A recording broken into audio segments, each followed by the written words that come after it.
Yo, yo, yo. What's up, Yo, everybody? This is the Happy New Year, seventh brother. episode here. Yes, yes. Happy New Year, everybody. oh word, word. Happy New Year, I Happy New know, Year. right? We ain't been here in a minute. It's a whole new year. Yeah, man, we got a lot to discuss, man. 2019, New Year, New Us, baby. Facts, facts. Or kinda, at least. Kinda new. Um, yeah, so mad stuff been going on since we were gone. Um, I just wanted to some of the stuff that was like kind of older that we didn't get to talk about. I just wanted to talk about that stuff real quick. I know y'all seen Joe Akeem Noah's interview in Memphis. I actually did. I didn't catch that. So I think he was on like a local radio. Or I don't know. I saw a video of it. I'm not sure. It seemed like a radio interview. I'm not sure. I think it was a And video interview. yeah, and he basically, essentially, Joakim was basically like, yeah, I was like too lit to be in New York. Like I was too lit. He was like, yeah, after my first game, I had like 60 people in my house, and it's like, yeah, I was just too lit to be in New York. And like, man, people are like, okay, like it's cool that he's being candid about it, and like it's refreshing. And I'm here like, as a man, like, not refreshing, bro.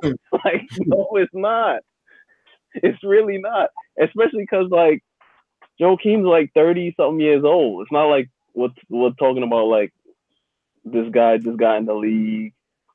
He got paid like like 10 $72 years. million contract. Yeah, like, and then the dude was like, "What about?"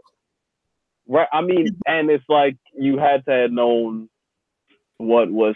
And it made me upset with him, but it more so just made me upset at Phil again. Like it's like what it just makes it really seem true that they really just went in the mountains, smoked a doobie, and was like, yeah, I like this guy. Let me sign him. Like it's like he didn't do any like real groundwork into like do I think he can handle this situation? Yeah, brought exactly. into Peter, bro. Like he was just like, yeah, he can be positive vibes. Yeah, let me give him 72 million for 4 years. Or that nobody else is offering him. Because normally, like when guys play for the Knicks, even if they might not have panned out to be like as exactly what we expected, it's like we still give them the once the Knicks always a Knicks. We like them. Whenever they come through, they treat them like they actually did something. I don't got no love for John Keith. Oh, man. Nah, nothing, bro. Not on now.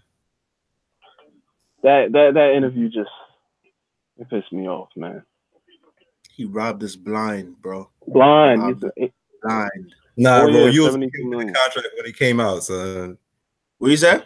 You was okay with that contract when it came out. When it happened, you was like, I was okay with it because of the way they were giving out the money. Like, yeah, that whole summer was a joke in the NBA. Like everybody was getting paid.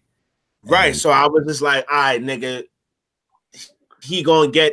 I thought he was gonna stay healthy. That's what it really was. So I thought he was gonna end up being. The problem with that contract was that he didn't play for like a year prior to that, right? So we just offered him that $80 million, and I'm like, off the basis of what? Right. You're right. Like, what do you expect to get from the guy that hasn't played in a year? That's not going to really fit with the system that you're trying to build. If you're trying to play up tempo, I was like, what's going on here? And then played 2 games, made a layup, and then I don't even remember him playing. I don't remember a game. I remember a game. He caught a rebound and went coast to coast. I don't think he made the shot. I don't think he scored anything like that. But I remember him dribbling the ball. I was like, who is this nigga? I was like, oh shit, it's Joakim Noah. I remember Noah playing the game. I don't remember anything else, bro. It was short-lived experiments. So like, and it's one thing if injuries get you, but I just hate the like, yo, this guy really is gonna go on here and just say like, yeah, I was out partying. Like I was out partying, so like I just couldn't hang. Like he said, because the guy asked him, what about Chicago? Because Chicago's a big city. Like he was like, yeah, we were lit out there too, but I was younger. And it's just like, okay, it's like stuff like this. Stuff like this is like, what did Phil Jackson ask him? Like, or what did you see during that meeting? So? Yeah, like what happened? They literally smoked a blunt and was like, yeah, this makes sense. I like this guy. Right. Go to the Adirondacks, to the mountains in upstate New York. It was like, yo, let's lock this thing up right quick. Let's see what we got. I'm trying to build. Like, what can you do? They didn't even smoke, nigga. They passed them on a peace pipe, nigga. Like, yeah, nigga, what's up, man? Passed them on a peace pipe.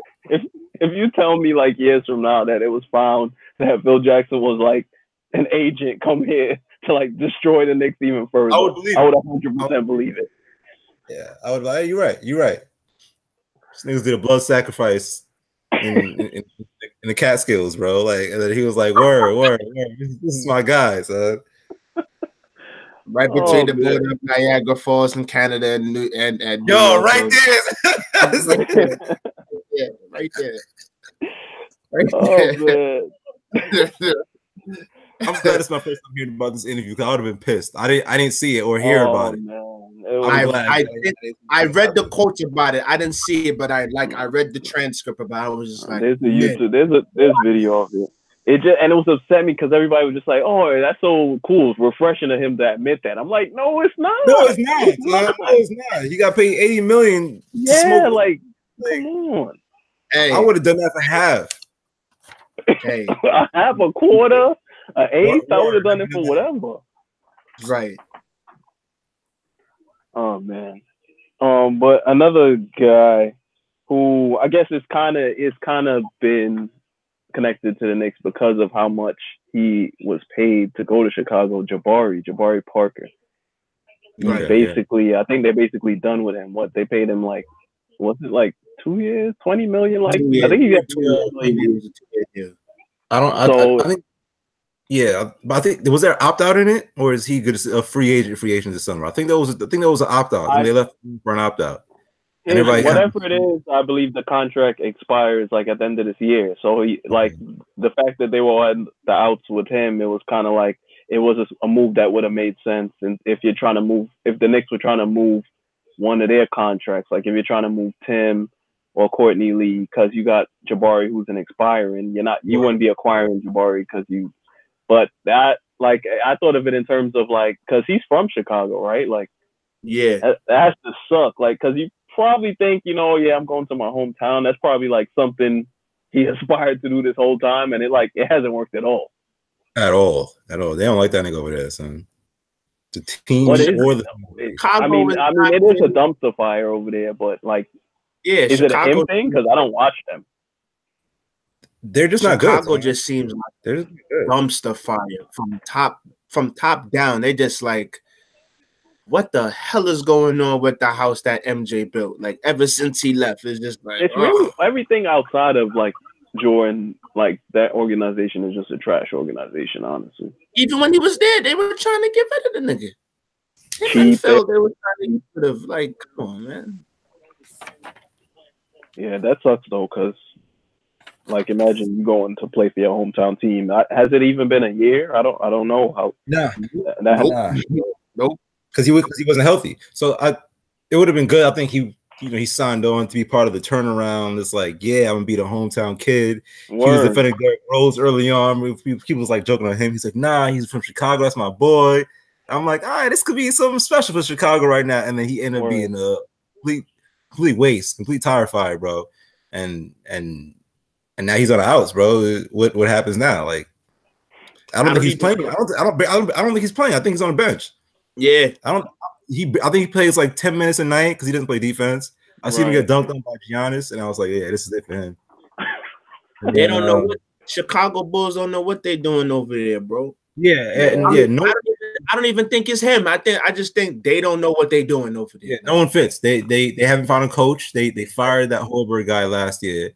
The new guy is not any good either.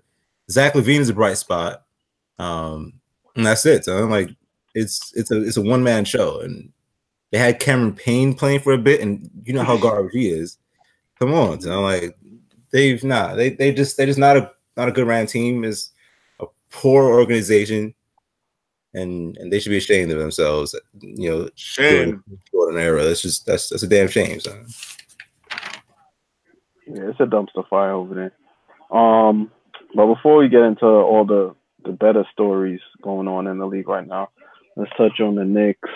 They finally got a needed win, I guess. Well, it depends on how you look at it. We just want them to lose every game imaginable. But if we wanted to still play some competitive games, they got a win they should have last night, I guess. Yeah, I guess the Lakers team too.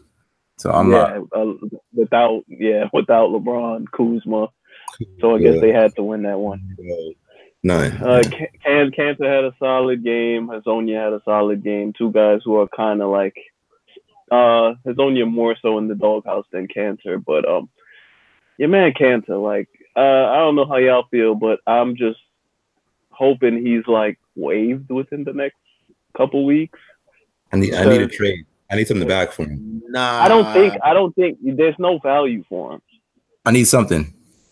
Even if it's second round pick, then that's fine. We can maybe get another Lonzo trade or something if you could, then that's rejoice. But I don't think anybody like to like. I remember the last couple weeks we spoke, and we were like, Cantor, there's a place for him in a rotation on a solid team. Like, he could come in because he puts up numbers and he could put up numbers quickly. But now, like, I don't even feel that way about him. I think like I've never seen like so much like meaningless stats in my life before I started seeing like it's a fact, bro. He's like and it's not even so much his play is his play frustrates me, but this whole thing with like him being benched for Cornette and like just the stink he has made about it, like he's the epitome of like that fake good teammate guy. Like he endears himself to the fans when he's like, the stuff where he wants to get in people's face and say, we're not taking that anymore. And like, I think he does those things as like, because he knows that fans will be like, yeah, we like that. We like that tough mindset. We like that guy who's not going to take no stuff. But it's not genuine. He just does it like because he knows it'll get good attention for himself. And that shows in situations where you get benched and then, all right, not like that sucks. Cool, whatever. But you don't. He made it like a whole bigger thing. All he did was bring attention. He basically, when they asked him for comment, essentially he was just, what he said basically was like, Cornette is essentially garbage and shouldn't be starting over me. Like that was the crux of. And even if you felt that way as a player, like if you're trying to be a good teammate, why would you convey that? Shit, like, well, shit, and everybody saw it. Like this is the same thing. He endeared himself to the fans. So when something goes wrong, he gets like the fans to go behind him. Like, this guy is a good player. He's a good teammate. Bullshit, man. You see it like his colors are always showing when something don't go right. It's like, okay, the team's bad. He's not putting up 20-20 anymore because I don't think he cares about the team winning. So if the team is winning 3 games, every 2 months, and he's putting up 15 and 10, he's gonna be like, that's okay. I'm still playing. You know what I mean? Like he's playing for next contract. So when he's not playing, he's like, oh, like bro, like what happened to all this? Yeah, we're not. This is New York. This is our team. We're tough. Bullshit, man. I don't need him on the team, bro. I never did. I never liked that guy, even from when he was in Utah or OKC or Turkey or whatever he was playing. Don't need to see him anywhere on my team anymore, bro. Like, nah. It took me a while to see the jig, but there's a jig.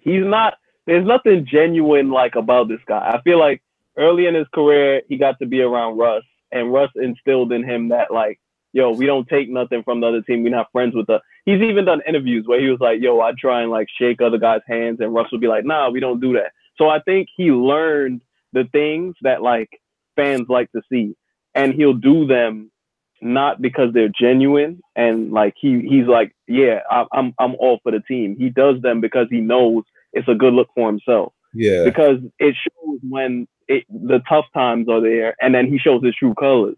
And on the court, it's like I watch this guy put up numbers, and I don't want to. I have a hard time saying like, yo, this guy is just garbage or whatever. He's not. But whatever he is, it's not. It's definitely not. There's no need for it in today's like NBA. Like he's a net negative. Like this guy is so horrific defensively that you cannot play him. A good team cannot play him. No, he's only playing and producing because he's on a terrible team. Y'all niggas. So, so that's what annoys me more, because if you went to a better team, you would not see the court. Yeah, he's not good. Nah, disagree.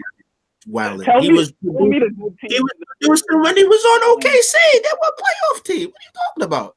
Steven Adams was the guy there. That's where we got both of them. They moved on from Cantor because they wanted to give Adams minutes because Cantor was going to demand you can't play Cantor. They had the whole can't play when it came playoff time. When it came playoff time, where was Enes Kanter? On the bench, because you couldn't play him because he can't guard anyone. There's a lot of niggas who can't guard niggas. I'm not gonna hold Cantor, and they not playing either. Nah, James Harden playing. He can't guard the park car, nigga. Because James Harden, I'm not saying James Harden. I'm not saying that. I'm simply saying there's bad niggas who don't play defense in the league, and it's not like with Melo. Just like with Melo, they tried to push that nigga. Bro, Melo's not in the league, and it's wrong for them. It's wrong for him not to be in the league. And that's our point. That's our point. If you can't guard anybody, you don't play unless you're giving 60 and 15 assists and 19 rebounds on the end. You're not doing that, bro. That's what James Harden plays. And when Cantor plays, that nigga's a walking double-double, nigga. That nigga plays. That's the thing too. Even his points, even the way he scores are like it's detrimental to an offense. Like he's a high turnover player, and like he gets the ball. I've never seen him even like pass out of a double team once. Yeah, he's dipping his shoulder. The way he scores is horrific for a modern day offense. Like he doesn't stretch the floor enough. It's like Lou Cornette comes in, right, and he's not even a good defender at all. But like he's at least making the right rotation. He's giving effort, and he spreads the floor. Like Cantor, the only way he scores is you give offensive rebounds, which you kind of, that's cool, but in today's NBA, it's not highlighted because you want to get back on defense. Teams are up and down the court. It's not the best thing to always have a guy. Teams aren't looking for offensive rebounders. And he gives him the ball and he pounds the ball in the paint, dribbles 1,000 times and scores eventually. Like the way he scores is not conducive to what you want out of a modern day big. He's a black hole.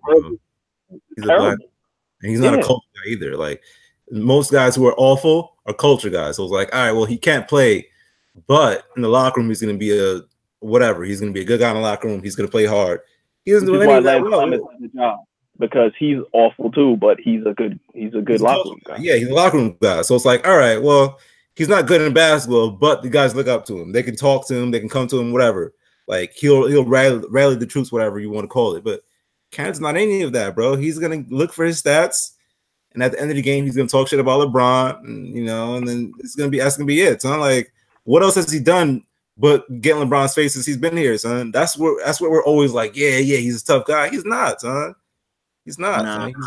What do you see? What do you want out of Enes Kanter role? Like, what is there redeeming to you? Because I don't. At this point, I don't see.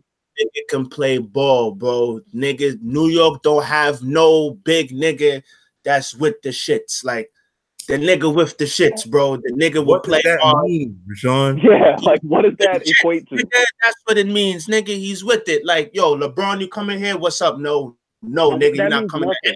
Any other player coming down here? I'm 30, bro.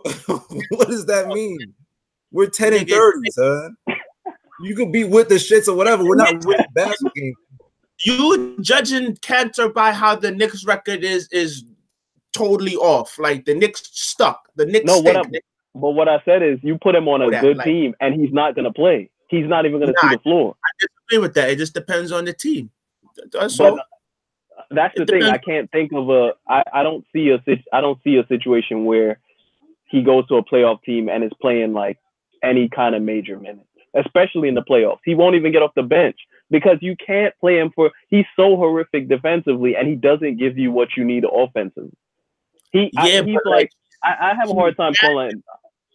He's bad. He's skilled. Like he's just the way he plays is not for the way the game is played today. Like maybe 15 years ago he'd be effective or he'd be like somebody you could play because he does have the ability to score in the post. He does have good footwork.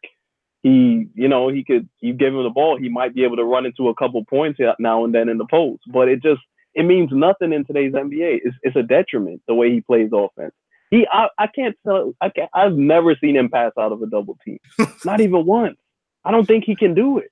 He's a black hole, and he's only producing because he's getting minutes on a terrible team, and they're not shot creators on this team. So when they get in trouble, they throw him the ball, and he runs into some points. He's a great offensive rebounder, so he gets a lot of putbacks. But on a good team, he's not seeing the floor, in my opinion. And you see that when they play really good teams, and he's getting killed by like Sabonis. Like Sabonis is who Cantor thinks he is. Like that kid killed. Like that is the kind of person you would want Enes Kanter to be. But his game is just not conducive to what the game is today. Yeah, slow feet. He's not athletic, really. He doesn't really block shots. He doesn't move his feet. Don't say really, Joe. He doesn't block shots. He doesn't at all. Yeah. Horrific defensive. You don't get blocks like that. He doesn't make rotations. Yeah, he don't do that. He doesn't get blocks, and that's not really a big deal to me. Like shot blockers, I think we always put like, okay, if you're 7 feet, you should block shots. That's not really always true. And I don't expect him to block every shot. With that, like you 7 feet, but it's the effort, bro. Right. It's the effort. It's like, yo, make it. I watch him, and I'm like, where was he? Like, I see somebody come to the lane, maybe a dribble drive and get an easy layup. I'm like, yo, where was the big man? Like, who was there? Like, who's on the floor? Like, so I don't be paying attention who's on the floor. Who's on the floor? I'm looking around, I'm counting the numbers. I'm like, okay, that's one of a lot. And I'm like, oh, that's Cantor. And I'm like, who was he guarding? So I'm like, that's your spot now, bro. Like, you don't have like, and I guess I get it if he's playing like a stretch big, he has to stay out. A lot of times those guys aren't threats. Like you shouldn't be following JaVale McGee to the 3-point line or whoever. You know what I mean? I'm just throwing out names, but like a lot of times he's just out there just being a bad basketball player, and that's what it comes down to. So is he good? And I don't think the answer is yes, bro. Is nah. I don't see it, man. I don't see the value in having a guy like Enes Kanter on the team. So I just don't see it. If you don't play on the Knicks, that's fine. But I would like to keep Kanter for a decent price. The nigga can play. I would pay him to leave. I want him waived within the next couple weeks, especially because he's exposing who he is. Like he's not good for a locker room. He's not. That dude is nothing but a me guy. Like even in Hezonja's post game after they won, like and Kanter was like all happy. He was like, oh yeah, look, see, Enes is happy. It's good that he's happy because he's been angry the past few days. I'm like, these young boys, they're probably like, this is like kind of a leader on the team. Yeah, Enes Kanter kind of like a leader. This is not good. It's not good. Even like with Tim, like we all have our gripes with Tim as a player, especially defensively, offensively as well. He's not that good either. But if he would have get benched, I don't even think he wouldn't do what Kanter does. He'd probably take it the right way. Be like, he'd say the right things. He at least takes on the role of like a real leader. Yeah, at least he acts like it. You know what I mean? He'd probably be at the crib doing the Cuba Gooding Jr. punch. You know what I mean? But like, right. But when he comes to the game, when he's in front of the team, he's like, yo, I need to galvanize these guys. These guys need to look at me. He's one of the older guys. He's 28, right. But like he's an older guy on the team, which is kind of weird because right. It's just the position he's been boxed into, and I think he's gone about it as well as he can. You know what I mean? And I bet he wants to play for a team that's winning because the Knicks stink. And I think Tim Hardaway is more talented than that. We all have our issues, but I think he's more talented than that in that regard. Where like he's not as bad as we all think he is. The Knicks stink, and I think he's bad. I think he's kind of stinky at times. He takes bad shots. He takes a lot of shots, tough shots, and it's like Tim Hardaway, you could have probably brought that in a little bit. Like you could have waited for the shot clock to hit 16 before you shot it. You shooting at 19 and shit like that. This wasn't smart. But if you put Tim Hardaway on a better team, they could find a spot for him because it's like you're a volume scorer. You can find Kanter. I don't know, bro. I don't see it, son. I don't see it. I just don't like. maybe on a team that really likes offensive rebounding and he can get a lot of putbacks and layups, and where guys, because I don't see a guy that's going to try to challenge Cantor at this point, right? So Cantor's going to be in there pounding the ball 19 times and getting a tough layup or missing it and then getting a rebound, and it's like, okay, well, you got 20-20, but you shot 42%, because he took 28 shots. You know what I mean? Like, that's the kind of shit that bothers me with Cantor. He only done that because he's on the Knicks, nigga, because they stink. So why? Yeah, and that's what I'm saying. That's what I'm saying. Like, put him on a team, he'll probably be a little more efficient. But I just don't see him getting big minutes as a contributor on another team. And maybe he can. Maybe he'll see what's going on. Like, okay, well, there's four guys clearly better than me on this basketball team who are veterans, kind of, and I'll just play my role. I'll just get boards, throw outlet passes or whatever. But I can't see a team in the league that would have Cantor and pay him a considerable amount of money and give him minutes that he's asking for him to do what he's doing next. I just don't see it, bro. And I didn't see it last year. I didn't see the beginning of this year. He's not going to get the bread. He's not going to get the bread. But that's what he's paying for. That's what he's paying for. If you put Cantor on a solid team, the nigga will hoop.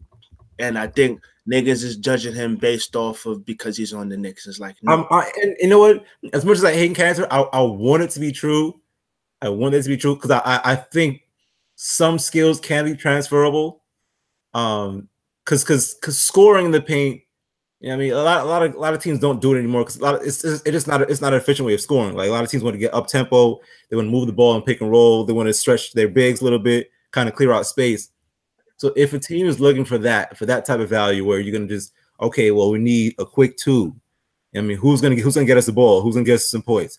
Okay, let's run a post up for Cantor on the wing. Boom, 2 dribbles, drop step layup, and if that's gonna be his value, then okay. But I just don't see a lot of teams doing that anymore, or at least not a lot of good teams. I just can't think of one. Maybe a team like the Lakers or something like that could use a guy like him, because when LeBron starts being stinky, when he has those bad games, maybe we could throw into the post and maybe get 11 points out of Cantor. Well, it's gonna be a couple layups. I don't know, buddy. I don't know, son. I don't know about Cantor, man. And I keep trying to find redeeming qualities. It's like, well, they have to see something in him. Bro. I don't know. You're judging him because he's on the Knicks. That's all. He's just not. He's just not a good basketball player. He's just not. What do you think about it? Like, if we see how he produces within the Knicks offense, like in a good team, how is he helping a good basketball team produce points? He's scoring on the Knicks because they have no other way to create shots. They're dumping the ball down to him. He'll get a post up, whatever, blah, score. But on a good team where you don't need that, or you're trying to move the ball and get open threes and get to the basket, get layups, he clogs the paint. He just bogs you down. He slows down in offense. He's only producing because the Knicks have no other way to produce other than Tim Hardaway Jr. And then when he's on the floor, Cantor's another guy who could get his own points. I'm hoping for his sake. So the way I view a lot of big men and their value is how you're going to score in the playoffs, right? So he's not a defensive player, and we all know that. But when the game slows down, you might be able to get something out of Cantor, because it's like, all right, well, playoff time is going to be game 6. You play the same team 5 times already. They know you're going to run the break all the time. So now they're setting their offense slow and they're getting back. So if you don't have that guy, I guess, you're screwed. So maybe Cantor comes in and you run a few half court sets. You run a few sets for him. He'll get you 3 post ups in a row or something like that. Maybe he'll kick one out. We haven't seen it yet because the Knicks are bad, so I don't really know. Maybe he'll get you a few layups. You know what I mean? But that's a lot. A lot of things have to fall for that situation to happen. Because first of all, the team has to be bad that you're playing. Well, the team has to be good that you're playing, where they're slowing down the tempo, and then now Cantor needs to show his value. Other than that, he's not doing anything. Man. There's hopefully when he gets waived, we'll find out just how productive he'll be. Yeah, and I don't think they waive him. I don't think they hate him. You know what I mean? Like I pray. This nigga Donald hates this nigga. 2-3 weeks. If he's still on the roster in 2-3 weeks, I'm gonna be upset about it. Nigga hates him more than me now. So yeah, and that's what I'm saying, because before I did not feel this way about him. Like, so I'm being objective. Like, this is just where I am now. Like, I'm done with that guy. That guy's no. I would have never want him to be on any team that I'm rooting for.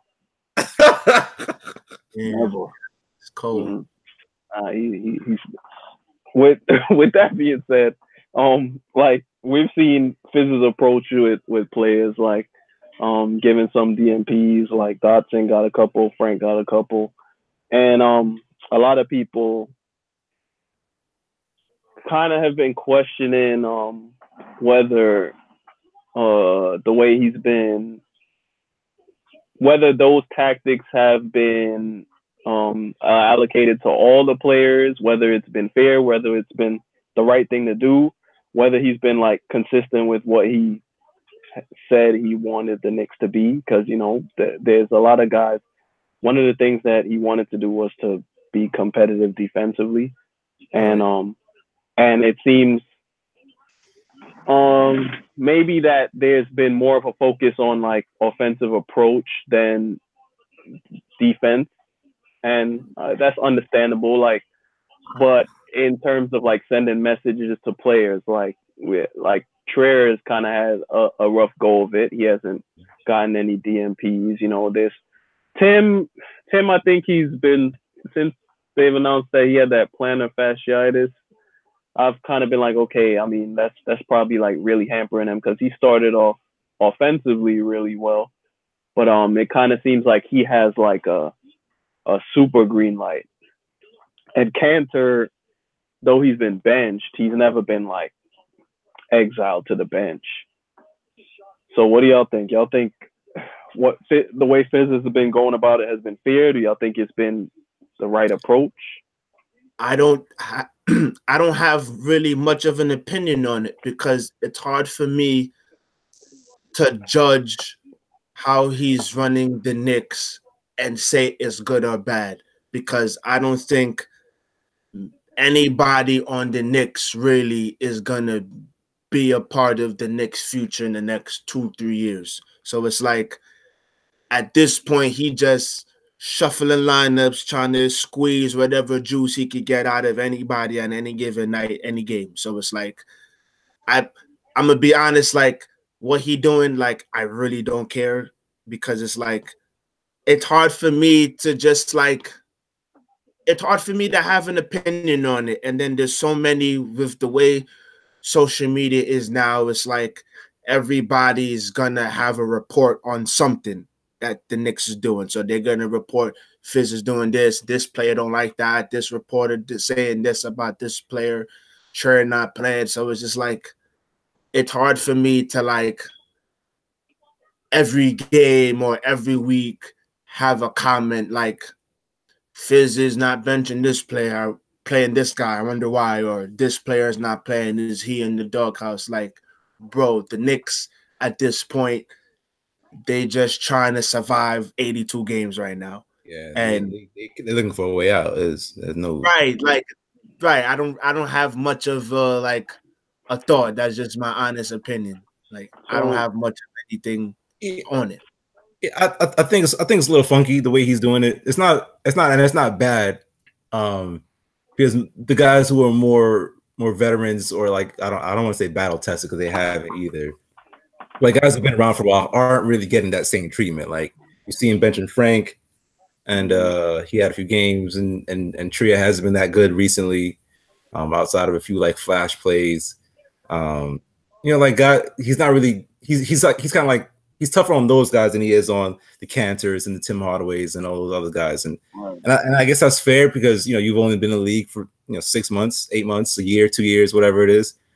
So you still kind of like got to figure out what's going on.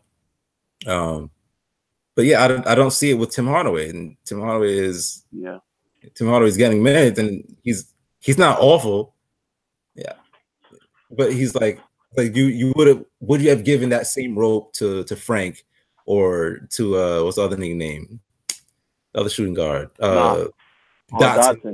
Yeah, like would you have done that? You know what I mean? Like you're mad forgiving when it comes to Tim Hardaway and Cantor. Cantor got benched. And but it's not like he's not getting those 6-game DNPs like other niggas getting. Like I didn't see Frank for a month, bro. And I'm like, yo, is Frank okay? I'm like, nah, he's just not playing. Like he's fine. His knee's good. He's just not playing. He's not gonna do that to Cantor and Tim Hardaway. You might bench it for a fourth quarter, a few quarters for a game, not start him, playing a little bit, take him on the bench.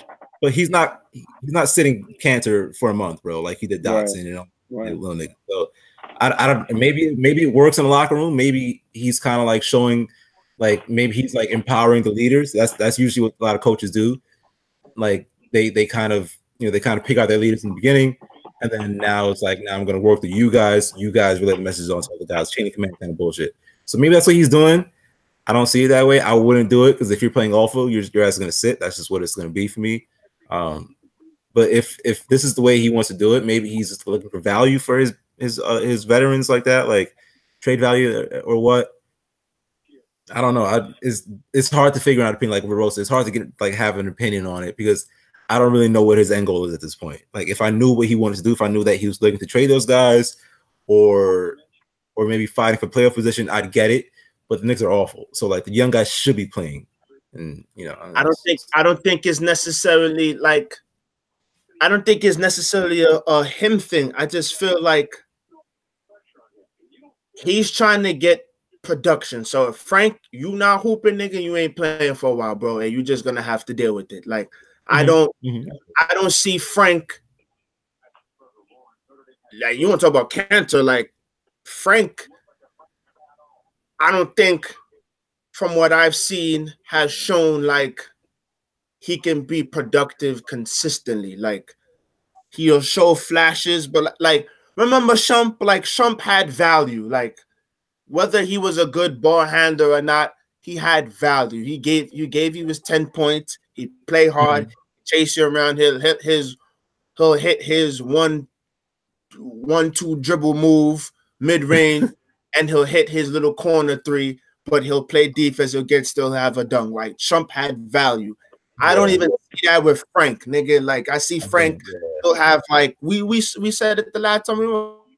Yeah, like he was playing and he had zeros across the box score. Like you played in that. That killed me, man. You know what I'm saying? So it's like I don't, great. Right. So it's like I can't really be mad at Fizz there for like, yo, Frank, sit, nigga. Like you not good right now, bro. Like, and Frank just gonna have to deal with it, nigga. Get in the gym, watch some film, nigga. Get better, nigga. Don't sit on the bench and bitch about it, nigga. Like you suck. Get better, nigga. And that's it. Granted, at his young age, he handled being benched far better than in his Cantor. Like he was like, that's cool. Like he even went to the coach, was like, nah, don't worry about me. Like I'll figure it out. So but he got to do that. Like Cantor's he doesn't have to do that. Why does he have to do that? He's 19 years old. He could have been like, nah, that's just whack. Like the coach, he doesn't have to do that. The same way Cantor doesn't have to do what he did. I agree, but I'm not mad at Cantor for be like, nigga, I'm way more productive when I'm on the court than he is, nigga. Play me, bro. Like, yeah, nigga, I'm with that. But no, this is the issue. Those comments were Luke Cornett had like a great game. And nobody here thinks like Luke Cornett is like the next Knicks center. We don't even think he's good, but he played a great game. I think the Knicks won. I don't know, but he played well. He set the record for like threes by a Knicks 7-footer. He had like 20-some points. He was productive. He played well. So like for you to be like, oh, this is trash, like, and essentially insinuate that like Cornett is basically just not as good as you. It's just corny. It's like it's not the thing to do as a good teammate.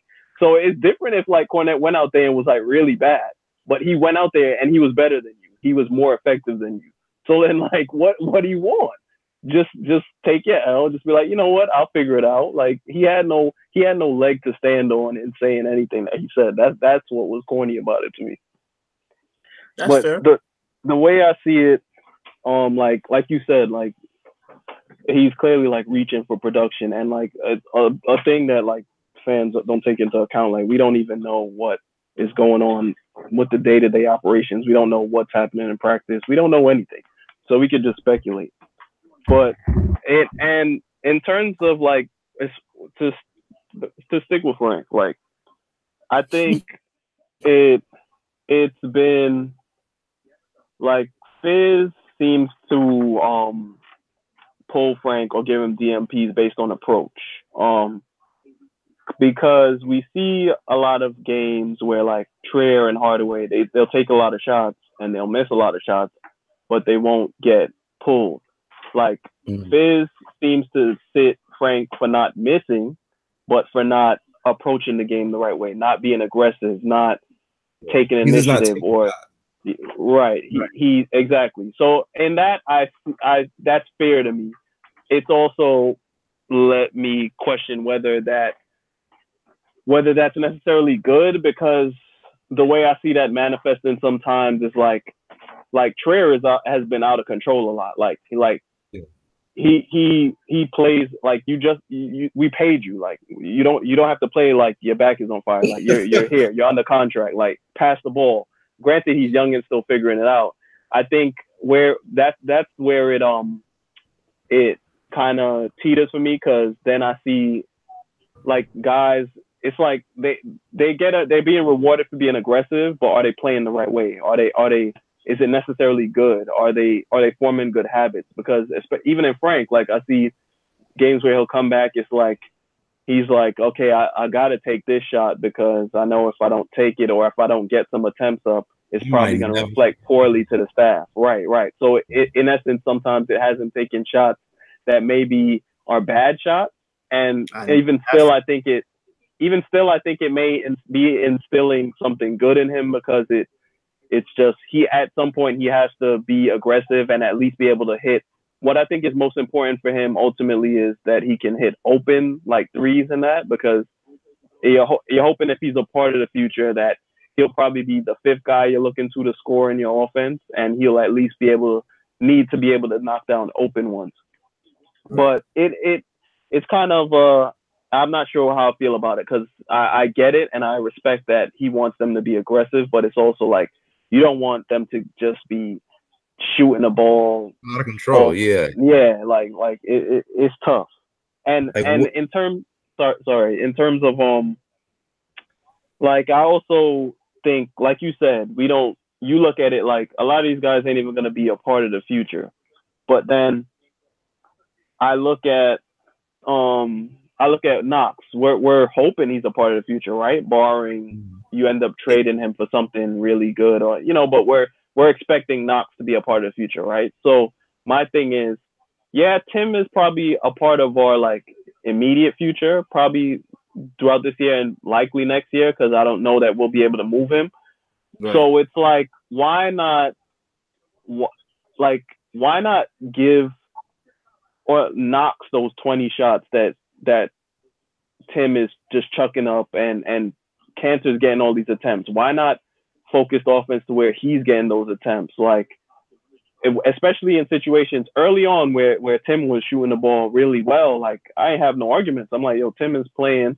I can't be mad at him getting these shots. But when Tim is going like 5 for 20 and what is really the benefit to the young? Why not get Dotson in the game? Why not get him these attempts? These are guys that you have under contract, salary cap friendly contracts that should be a part of your future. Why not tailor it so that these guys are getting those attempts? Why not have it so that the ball is moving and the wealth is being spread when these guys are struggling? I don't think it's that easy. I think Hardaway is an established guy. Dotson isn't. Knox isn't, and a lot of these guys aren't. So where Hardaway Jr., like you said, he started off really well. So you could at least see like this is what he's capable of if we're a decent to good team. He may not get the 19, 20, 21 attempts that he's getting now, but if you give Hardaway Jr. 15, 14 attempts every night, he can probably give you 19 to 20 points every night, somewhat efficiently. Right? That's good. Like the 14 and 15. Yeah, I'll take that, by the way. Right. But some games he's getting 20 plus, and I'm like, who is this really helping? I don't think he's making 5. You know what I mean? Like, who is this helping? No, I get it. It's just you gotta move. Sometimes I feel like he gotta. I get it. He wants players to be aggressive. I get it. He's rewarding them for, like, Hardaway is your best scorer right now. So yeah, I get it that sometimes he's gonna take a lot of shots, but it also doesn't have, like, they should be in not forcing it, but like you should be running the action towards. A lot of times I feel like even when Knox is like on a roll, like, oh, he made a couple of shots, they'll like freeze him out, or they're not hitting the hot hand. Like guys like Trier, like they like to dribble around, and sometimes it's like you gotta rein. That's why I feel like, okay, I'm not trying to be all DMP crazy, but like you gotta rein in those guys for being overly aggressive. You know what I mean? Like Trier just can't be there taking the ball to the rack 5 times in a row, getting blocked, and you're not reining them in. Yeah, Trey does a lot sometimes. It is weird because, yeah, like you said, like you got the contract already. Now you can play with like, the system. It's like, relax.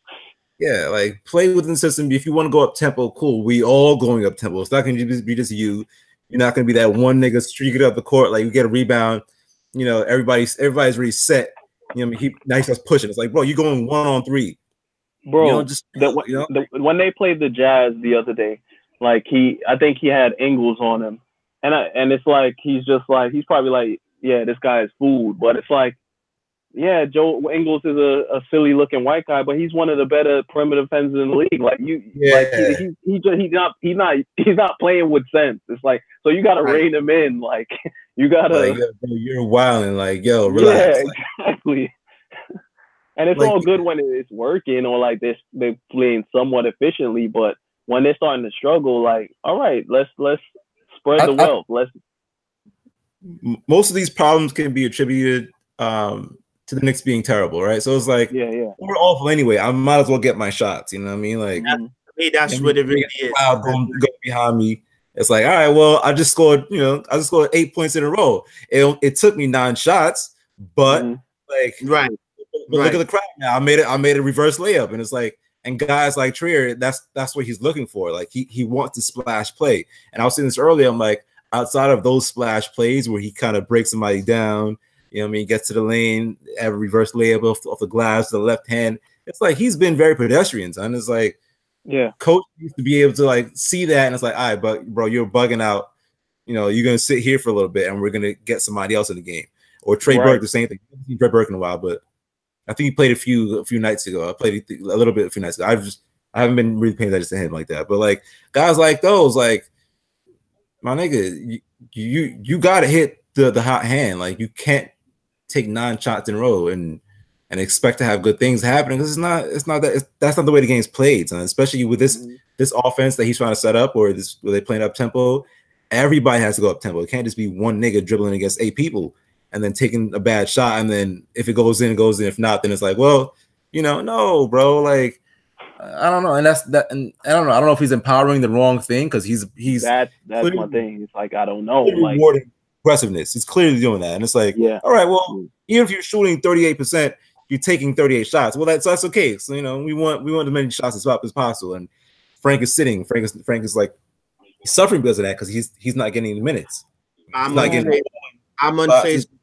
unfazed by all of this, because all y'all talk about is just Corona, nigga. I lived through this experience, nigga. It's nothing new.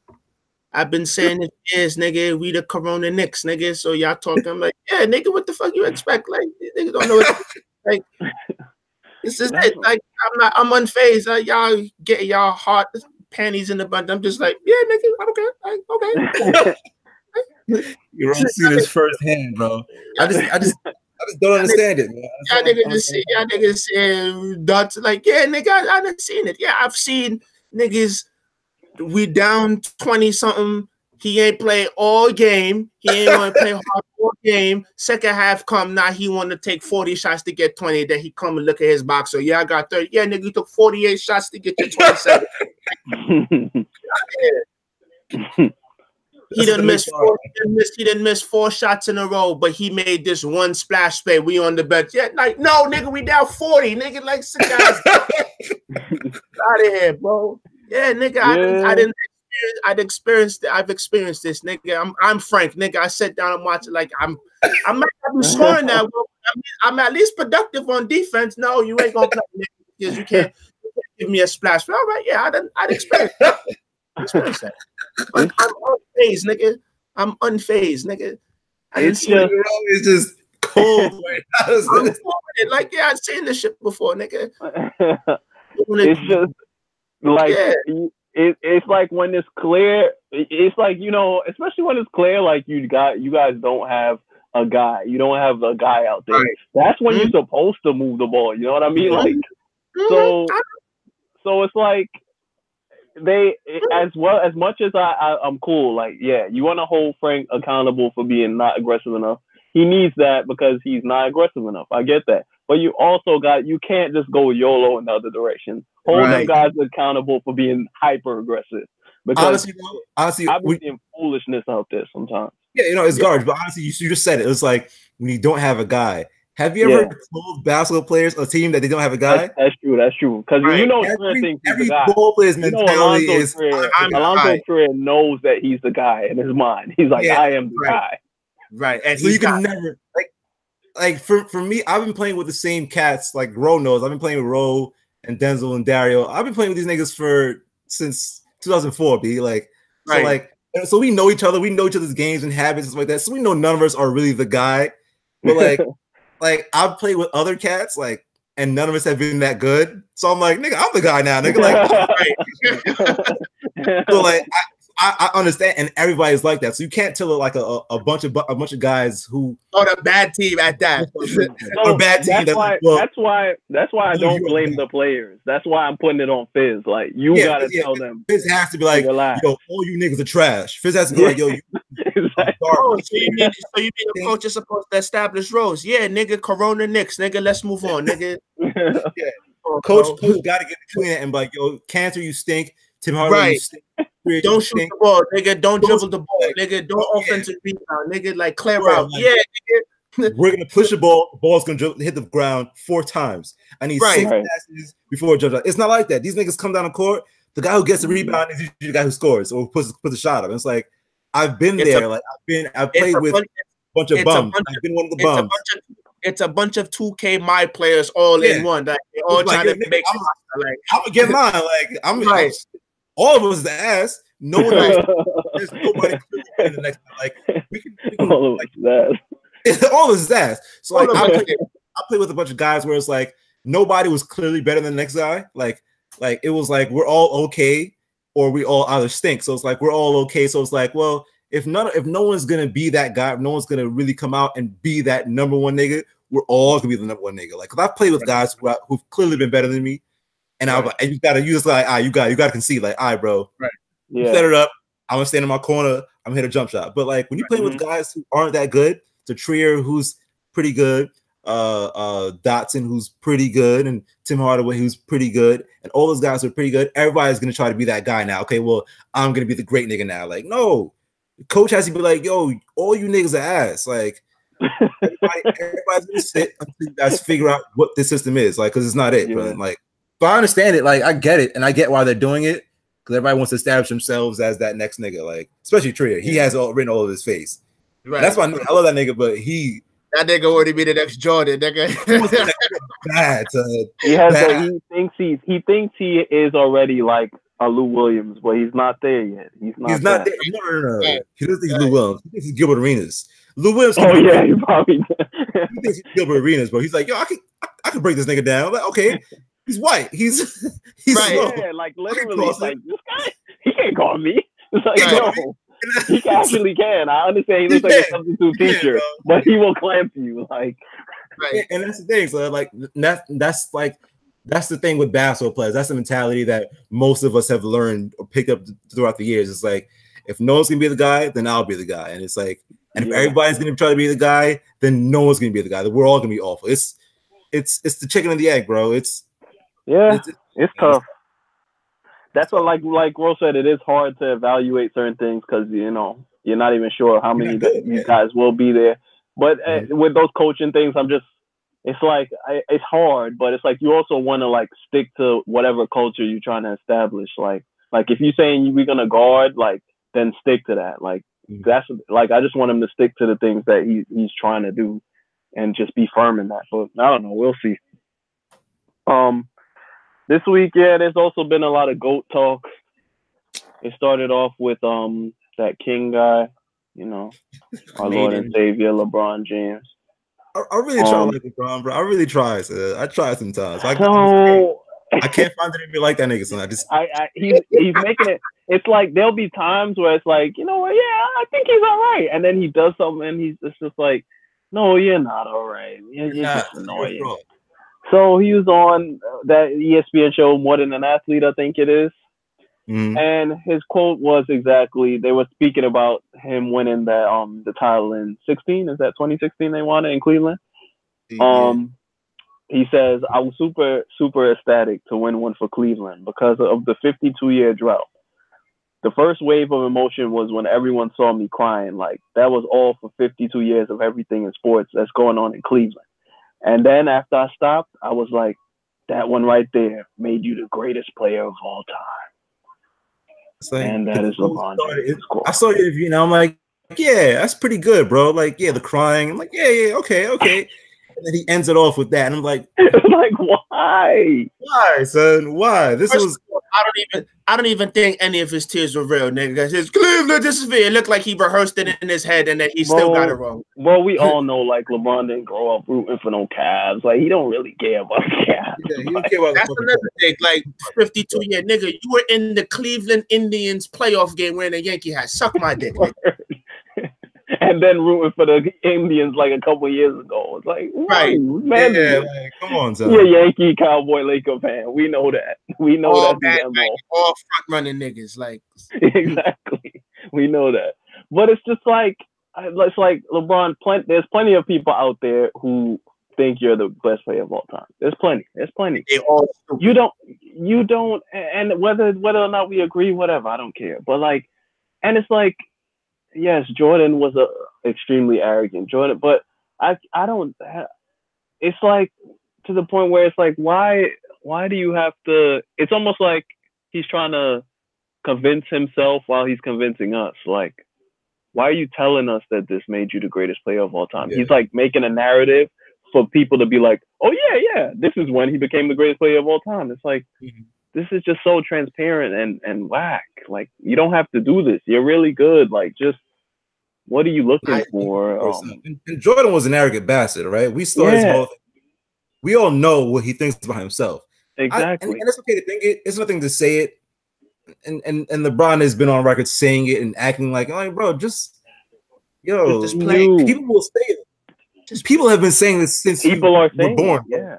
Like, and you don't have to get out there. Yeah, this is what made me. No. And I don't know if that's just me being like old school conservative kind of sports fan, where it's like, nah, you don't say, you let your game speak for itself. Because there has been a shift in how narratives are written and built, and how people view sports and how people do all this kind of stuff. And I guess that's okay.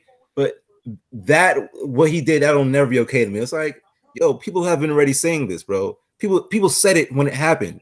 Like, people like we were in like the same watching television together. People saying, yo, this made him the GOAT. You don't have to come out and say 3 years later, yeah, this one. No, nigga, that shit is over, son. That shit is over now. People think it. They're gonna think it. People have been writing about it for 10 years now. People have been saying he was the GOAT even before that championship. So it's like, right. People have been writing about it. People have been saying it. Niggas been tweeting about it. People have been on record saying it. So now, why do you have to jump on the bandwagon now? I'm like, yeah, this one made me the GOAT. Bro, just shut up, son. Like, wait till your Hall of Fame speech, your first ballot, because he's gonna get into the Hall of Fame no less than a week after he retires. They're just gonna like, you know what? Let's just make. He'll be the first. Yeah, he's the first ballot, number one first ballot. It's gonna be a week after he retires. It's gonna be let's just call it now. That's it. So go to your joint and shit on everybody like Jordan did. You know what I mean? Like, do that. You know what I mean? You don't have to be out here every week. He's doing an interview with this. He's doing an interview with Drake. He's doing an interview with Jay-Z. He's doing nigga, just stop talking, son. Like, stop, man. Can't help himself, bro. Like, come on, son.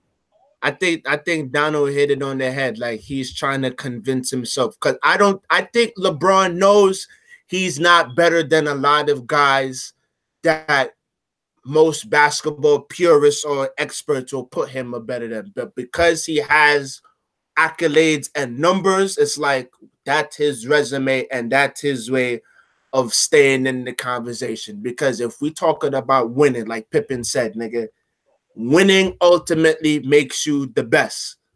This nigga Jordan never lost and never even went 7 games. LeBron, you done got swept twice, nigga.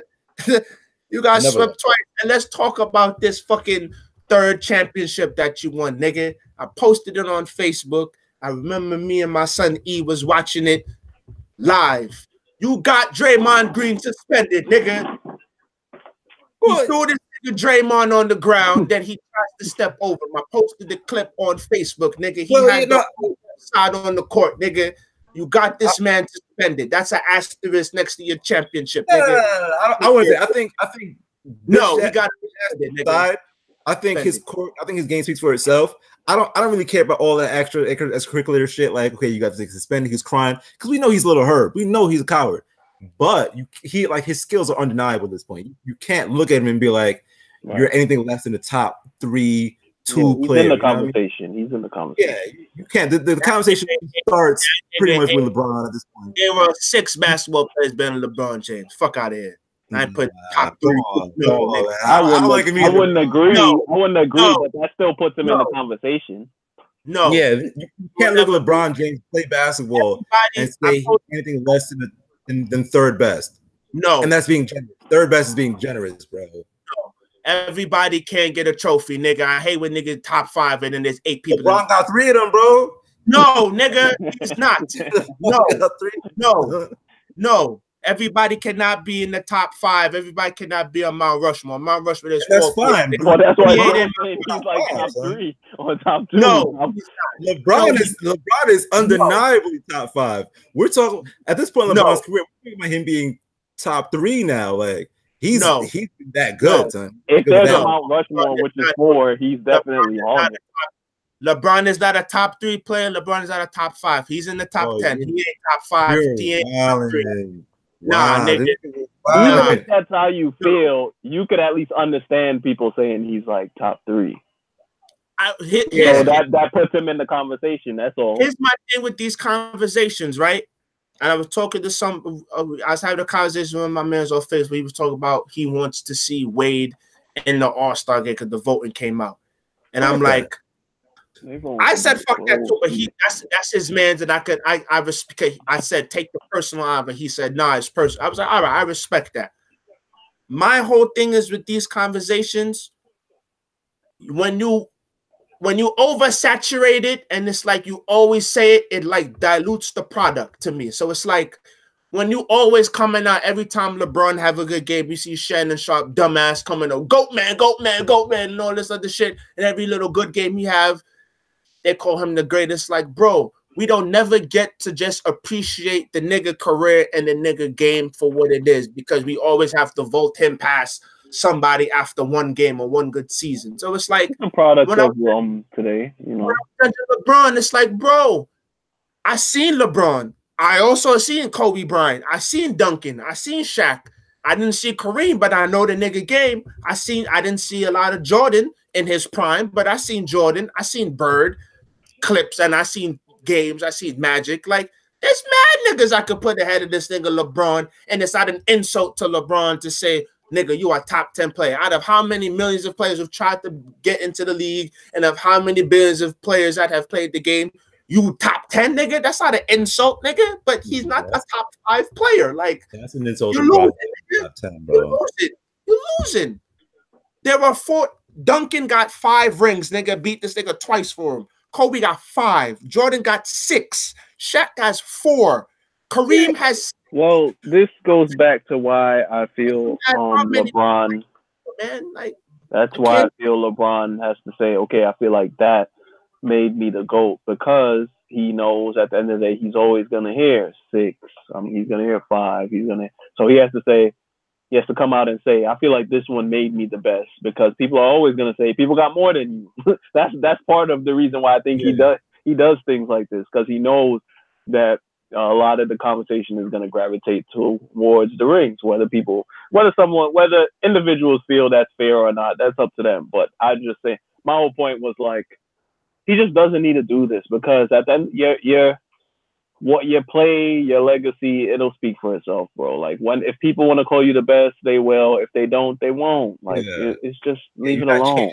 Mind by saying that, you just look like a dickhead. He just reinforced it. He's just given the people who already want to make that argument just an argument to make, because they're gonna now regurgitate the one that the king fed them. Okay, this one made him the GOAT. That's it. Like, this is it. This is our argument now. So it's like, you're not changing any minds by saying that. You're not convincing Roe that you are now the GOAT. Yeah, so what's the point? Like, you'll never convince Roe about anything.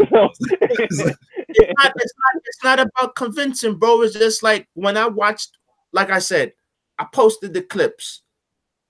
Watch game 4, nigga. He throws this nigga Draymond to the ground. Then he tries to step over him, and he gets mad in the press conference because Draymond called you a bitch. Yes, nigga, that was a bitch move, nigga. What the fuck you talking about? Joakim, no, this nigga a bitch plenty of times. He didn't go in the press conference and literally say, I have a family, I have a wife and kid, I got 3 kids. Like, one thing we can all agree on is that LeBron James is a coward, right? So like, and I think that's fine. What you're saying is all has merit. It's like, that was a Herb move, you know what I mean? But like, Herb move, nigga. So you come and patting yourself on the map, being 73. Yeah, nigga, because you got the nigga suspended. Iggy got hurt, and they fucking big man broke his leg, nigga. Yeah, nigga, you better win, nigga. Like, come on, son. You been crying, ain't got no team. You got all these niggas hurt and suspended. You better win, nigga. You better win. Durant hit the shot in your face, and then you got swept. Suck my dick, LeBron. You ain't top 5, top 3, nothing, nigga. Fuck out of here. Fuck out of here, nigga. Fuck out of here. We know where Rose stands. We know where Rose stands. Fuck out of here. So with the King statements, this led to an even greater take by the great Daryl Morey. So Daryl Morey goes off and says that essentially he believes James Harden is possibly the greatest offensive player ever. And his quote is, you could argue for him as best offensive player of all time. To be able to say that with a straight face and not have it be GM speak or coach speak is pretty amazing. There's a whole bunch of ways to measure it, but he's for sure in the conversation as the greatest offensive player ever. Absolutely not. Y'all go, because I think we can all agree. Like, here's my issue. Not even top 10 scoring. Now I respect James Harden as a player. You have no choice but to respect his production. I like James Harden. I'm a big James Harden fan. Right. But my issue is because he's the one, Morey is the one now saying greatest offensive player ever. First, I don't think he's the best offensive player in the league today. Second, when you say ever, you have to then kind of try and pull up the sliders to all these errors. And I think James Harden's game is too subjective and too dependent on what basketball is today for me to even say, oh, he's the best player ever. Like, I could put, if there are players from the past, like, okay, if Kareem would have played today, he might struggle with something athletically, whatever. But the skyhook is going to go in no matter what era I put him in. Right. So, but if I would have put James Harden back then, all the traveling and the way fouls are drawn, like, a lot of his production comes off with certain things that can be done today. He would have to change his game a lot. And I just feel like it's hard to say.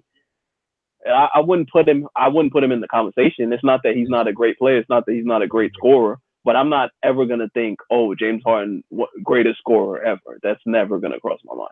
He's not even sniffing that top 10 for me, son. Yeah, I don't think so. Daryl Morey is just drinking Kool-Aid. He's empowering his guys. That's fine. I think what he's doing is smart. So you said guys, it's like, okay, you're the best that could do this. Chris Paul, you're the best that did this.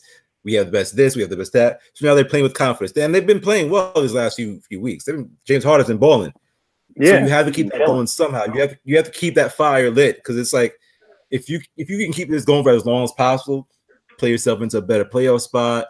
I mean, now James Harden goes into the playoffs or the All-Star break feeling confident. He wins MVP again. Now Del Morey has an MVP player, another MVP on his team, and you're just doing that, and that's fine. I think what he's doing is fair and it's smart, but is it right? No, it's completely false, and I think he knows he's full of shit. There's no way that you can watch basketball for more than 3 years. Even if you started watching basketball 3 years ago, and then you and then you saw every player, and you could say James Harden is no chance, no way. Anyone who's been around basketball can absolutely tell you that's full. That's just all hogwash. It's fucking garbage. No, he's not even close, bro. And Daryl Morey probably should be arrested for that statement. You know what I mean? That's the thing that Donald said. He's not even the best offensive player in the game today. Like I'm taking LeBron over James Harden. I'm taking Curry over Harden. I'm taking Durant. Anthony Davis. A bunch of cats like that are better offensive players. Like, and then I said this to E the other day because E always said David Ortiz talk about like you a designated hitter. So like, yeah, nigga, you should be able to hit. Like if your one job is to come up to bat, you go up to bat, and then if you produce an out, you go back to the bench, and when the defense is on the field, your ass is in the you better be batting over 300, nigga. All you do is hit. James Harden, you play zero defense, nigga. You don't try, you don't put no effort on the defensive end. You better score 50 a night. You better have a 50-point triple-double. And the way you do it is the most inefficient way. He took 23 3-pointers, nigga. Yeah, that was kind of funny. Yeah, that was one person. That's crazy. Come on. And what is James like off the ball? Like I could see KD working off the ball. Like you just putting the ball in James Harden's hands, and he's like Steve Nash on crack. Like not pick and roll, all day long. Yeah. So like there's more to offense than that. I'm not trying to take away from his game now, but it's like if you want to say the greatest offensive player, I'm talking about all around game. I'm talking about I could take him off the ball. I could put him on the ball. Like it's not like if you were to think of like, exactly. If you were to think of like a range though, like if you were to just off the top of your head, like where would you put him offensively all time? Like a top like what? 15. Top 30? 20? Maybe 30, nigga. I'm not even gonna list the obvious ones. I'm taking Dirk, nigga. I'm taking Shaq. I'm taking Duncan. I'm taking who else? I'm taking Charles Barkley, nigga. I'm taking Karl Malone, nigga. I'm taking I'm taking probably Kevin Garnett. I'm taking Dirk. I'm taking Mad McGrady. I'm taking Iverson. Like, suck my dick, James Harden and Daryl Morey. Like, get out of here, nigga. Talk about he the James Harden, his value really shows itself in ISO ball, right? I think he's a very, very good isolation player, and that's where the game's going now. So everybody kind of sees that. They see the dribble around his back. You know, he's throwing the ball, hop, stepping, hop. He's drawing fouls. He roll step, and it looks pretty. It looks amazing. It's beautiful basketball to look at. Like, wow, he's such a gifted offensive player. Like, that's more than that. Like, he's doing it at a high clip. He has nobody else on his team. Chris Paul's been out. Eric Gordon's been out. So he's taking a lot of shots. He took 32 shots. 23 of them were threes the other night. And usage rate has to be like insane. You know what I mean? But have you ever seen James Harden when he was off? He's god awful, son. Yeah, and it's gonna be like he was off in the game they won. Yeah, and I've seen a lot of good scorers that have been off. Like, let's say, Kobe kind of fell into the same kind of problems where he's gonna shoot himself out of a rhythm. But like I've seen T-Mac in an off game, right? So he's not hitting the jumper. So I'm gonna set myself up on a high post, low post. But I'm gonna get some easy layups, kind of get to the line a little bit. But like James Harden, when he's off, he's taking those long step back 3-pointers. I'm like, bro, you missed 6 of those already. Relax. I mean, he's going to the peak. He's throwing his hands up, and I'll tell you, I'm a big fan of this guy. I've watched him a lot over the last few years since pretty much he got to Houston. But like, you can't call him the best offensive anything of any time, any place, because he's just not that guy. You know what I mean? Like, it looks all good, but it's not. It's not that good. It's just no. I don't. Darren Moore's a liar, son. But like what I said, he was earlier. It's smart. What he's doing is smart, empowering his guys to throughout the season keep the light keep the fire lit under them, and that's fine. But you're alive, bro. We know it. You know it. Harden knows it. Harden can't look at his game and look at Kobe and look at fucking Iverson and T-Mac and KD and be like, yeah, I'm better than those guys offensively. He can't look at Durant. He can't look at Durant, and that's somebody who's in the league right now. Yeah, like he's your peer, bro. Like you guys are the same age. That's your guy. Like that, you played on the team with this nigga. You saw what he could do in practice. You can't look at him and be like, yeah, I'm better than him offensively. You can't. Durant went 50, 40, 90. No, James Harden. End of conversation. And Durant does it every year now. Durant has been doing it for the last 3 years. Durant averaging 26. Right. Like Durant damn near about to do it again. Like 50, 40. Harden's issue with Harden with the 40 and the 50. Does he miss the 40 and the 50? Ooh. I know I'm trying to think of what Harden's issue would get in the 50, 40, 90. I know because he takes a lot of threes. 43%, 36, and like above 88. Is hovering around like 40, 42, 40, 43. If he's not even close to 50% from the field, then he has no conversation.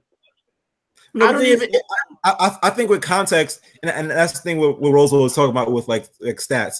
You have to look at James Harden game with context. It's like he takes a lot of shots, and he's a volume guy. He's a volume scorer. So like the same way we can't judge Kobe for shooting 44% for his career, because I think Kobe shot his highest percentage like 46, 47, and that was like, damn, Kobe, that's a high clip for you. So we can't look at James Harden like a different way and be like, well, you only shot 43%. Because we called Kobe the greatest scorer in his day. So like we can't do the same thing for Harden and not give him that kind of like benefit, you know what I mean? Because he's a seasoned guy. Yeah, it's not an issue that he's not near 50 with his field goal percentage, but then it's also like when you have like a KD who was busting 50, 40, 90, and like he's scoring close. Like I think Harden's probably like at like 33 points per game right now, but KD is having these 50, 40, 90s on like 30-point seasons. Yeah. It's like you're right there, bro. And I guess to backtrack my point, it's kind of like I kind of shoot down my point earlier. When Kobe was playing, when he was shooting 40, 45, 44% for a season, that was on par or a little bit higher than most two guards, right? We didn't see a lot of 50-40 guys, 50-40, 49 guys. And then that was like Nash, dude. Nash was like one only, and he's not taking as many shots. Like averaging 12 points a game. He was averaging 6 layups, and he was going to the free throw line and making some threes. So he was doing that. Like KD did it 2 times. Steph is on his way to do 50-90 this year, which is fucking absurd. Oh, that's insane. Now LeBron is usually around 49%, 50%. We have a bunch of guys that can do that 50% thing. So like with Harden, you look at him, it's like, well, everybody else is doing it. What happened to you, nigga? Like, why 47%? He's usually hovers around that 43%, 44. He takes horrible shots. Yeah. He's a bad shot maker. He can make some terrible shots. Step back 3 from 6 feet beyond the people line trying to fill his arms again. No, it's a bad shot.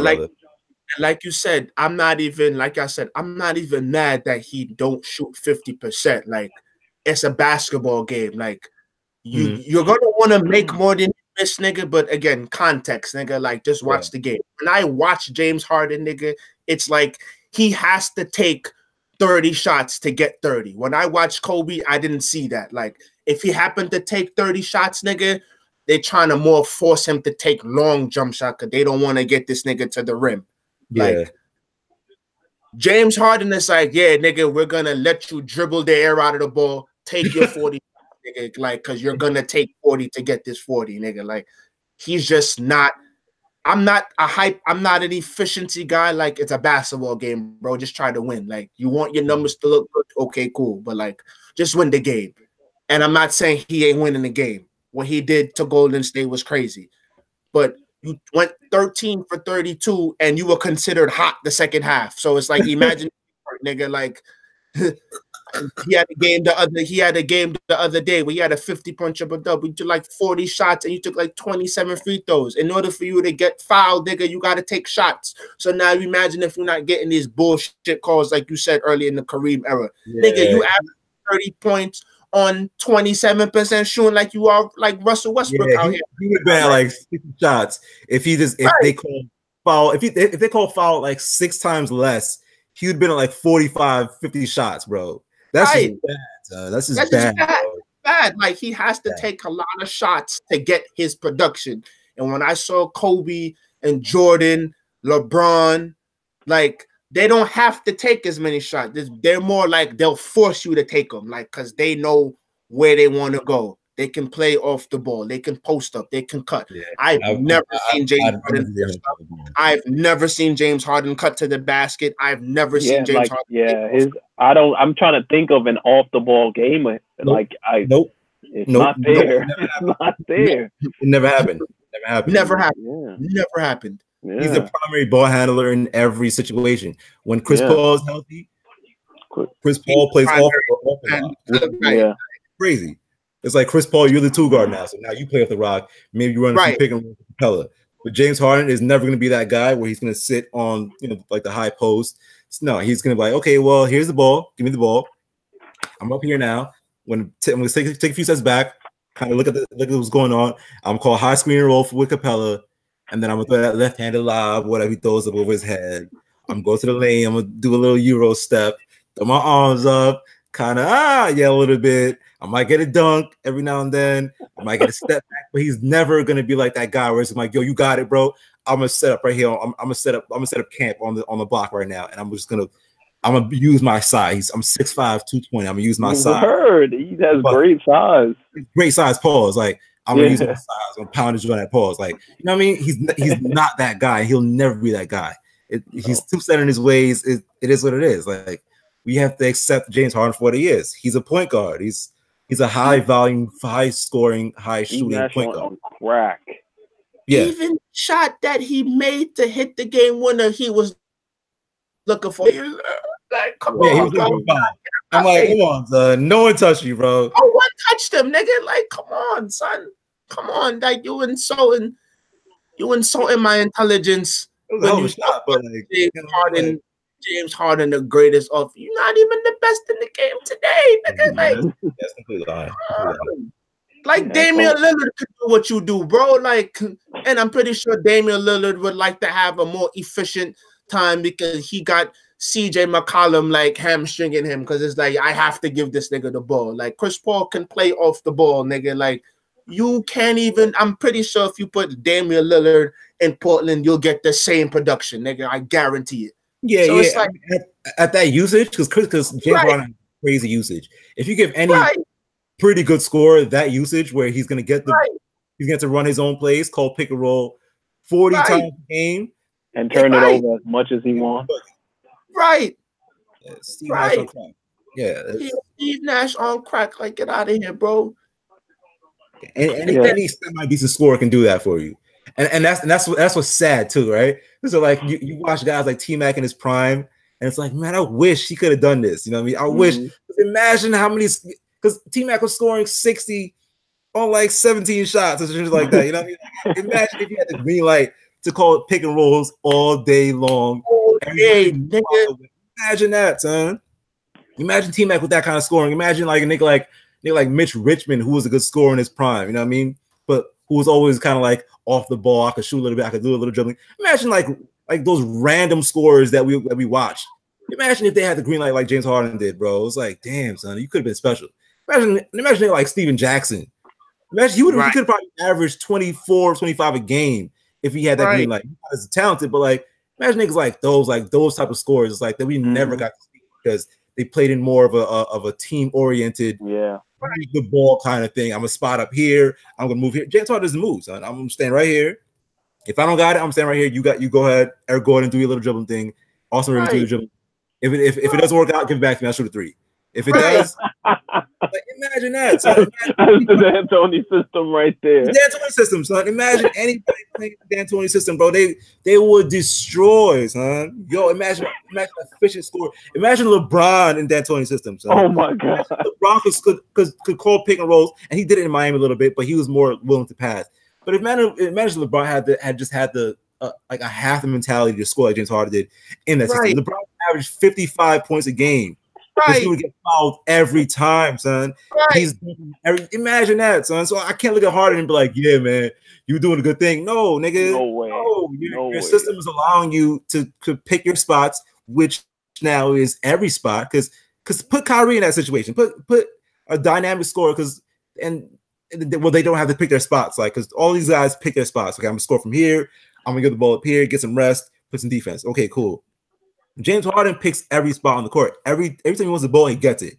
He's the coach now. So like, he's the guy that calls all the plays. Imagine that. So imagine LeBron or Kobe, any one of them niggas that's playing in the high pick and roll all day long, getting switched on big men all day long. Oh my God, son. He's cooking these niggas, bro. LeBron will cook these cats, bro. You cook 7-footers if they try to switch on him. You're gonna destroy him, son. You're gonna destroy him. Imagine Larry Bird, nigga. Larry Bird, son. Larry Bird would hit numbers, bro. Bird, nigga. 6'10". 6'10". I get to play pick and roll all day, nigga, and I got a ratchet. Larry Bird getting naked. Like, come on, son. Imagine, son. Imagine, bro. Imagine all these stories that we watched over the years. These guys that go, oh, he can score. He's pretty good. And then kind of nigga. Imagine Paul Pierce. Slow-ass Paul Pierce, nigga. Because Paul Pierce and James Harden have a similar athletic profile, right? So, like, you can see Paul Pierce, and he's kind of like, he's not cut. I mean, he's not athletic. But James Harden, they look the same when you look at the bar. It's like Paul Pierce is a little bit more flabby, but like, I mean, he's a body type is very similar. Offensive game looks very similar too. But like, imagine Paul Pierce take 30 shots a game, son, on that bad Boston team that he was playing with. Imagine that, son. Oh my goodness, bro. So I look at Maury, I'm like, bro, I know what you're doing, but you're still a liar, bro. And you gotta relax. You gotta relax. Somebody smoking crack. Yes. Smoking whatever Joakim Noah was smoking, bro. Word. That's what he's on. That Phil Kush. Word. All right, so your man's Jimmy Butler is doing Jimmy Butler things again. Oh my God, depressing. So it's crazy enough. Like when the Sixers made the trade, it's like, I see that. I'm like, yeah, you got to do that. It makes sense. I never took into consideration that like Jimmy Butler is gonna start wilding again. Like I don't know why I didn't. I don't think anybody saw that coming. It was like, no, he's gonna change it because he's when he was playing with Chicago, they were bad his last year. Right. He was playing with Minnesota, they were bad. So I'm like, well, a Philly team that's gonna be pretty good. Jimmy Butler can kind of bring it in, and he can kind of be that guy again. No, he's a bad teammate, son. He's a bad teammate. It doesn't matter what he does, he's a bad teammate. That's what it is. And it's like, is the fit even the best? Like, basketball wise, the fit works. He is the bad teammate. Yeah, that's what it is. Yeah, because he can play off the ball. You can put him in spots where we're gonna put you on the high post. You're gonna score here. You can put you on a wing. You're gonna score here. This is your play now. Like, so if you run that offense properly, where you can go each one teach one with him and Embiid. Embiid gets the ball in the post 3 times. Maybe kick it out to Jimmy because Jimmy can shoot a little bit. He's not a great shooter, but like he can knock down jumpers, right? He can dribble the ball a little bit. He can set up his scoring opportunities. That's cool. Ben Simmons can find him cutting all that. So the fit works. He's just not a good teammate. He's another one who I feel is like disillusioned about how good he really is. Like Jimmy Butler's good, but he behaves like he's like, you're not a superstar. You're a star. Not a superstar. It's the era we in now, nigga. Everybody's a superstar, nigga. Everybody feels like how they try. Everybody's a superstar, nigga. Even the bottom. If you watch across sports, nigga, even the bottom, nigga, they just come on their Instagram and just everybody doing this to each other, patting themselves on the back. Yeah, man, you're the GOAT, and they don't fuck with each other in real life. Or nigga, you not that good, bro. You had one good game. Now I talk about that's right, brother. Like, no, nigga, you not that good. Like, you're not that good. You're not that good. That's it. Like, I don't know why it's so difficult to just come out and say, bro, he's not that good, or you right, and that's it. Like, it's not an insult to your game. Like, you cool. You cool, nigga, you nice, nigga, but you're not that good. That's it. Not that nice, bro. Like, that's Jimmy Butler syndrome, bro. He feels like I think he looks at other small forwards or guys that are his size, weight, kind of like position. So he looks at Paul George, he looks at LeBron and all those other guys, Kawhi, and he's like, yeah, I'm as good as those guys. Like you're not. He's like in that small forward tier, and they don't really play positions anymore. But like he's not as good as those guys, like the KDs and Kawhis and LeBrons and Paul Georges. He feels like he's in that level, but he's not. He never was.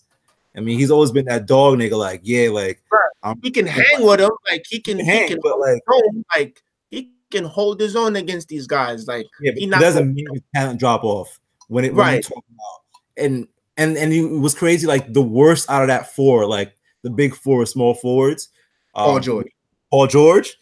He's a major upgrade from Jimmy Butler. So like, he's like well, at least this year, I haven't always felt like that, but PG hooping. He's always been.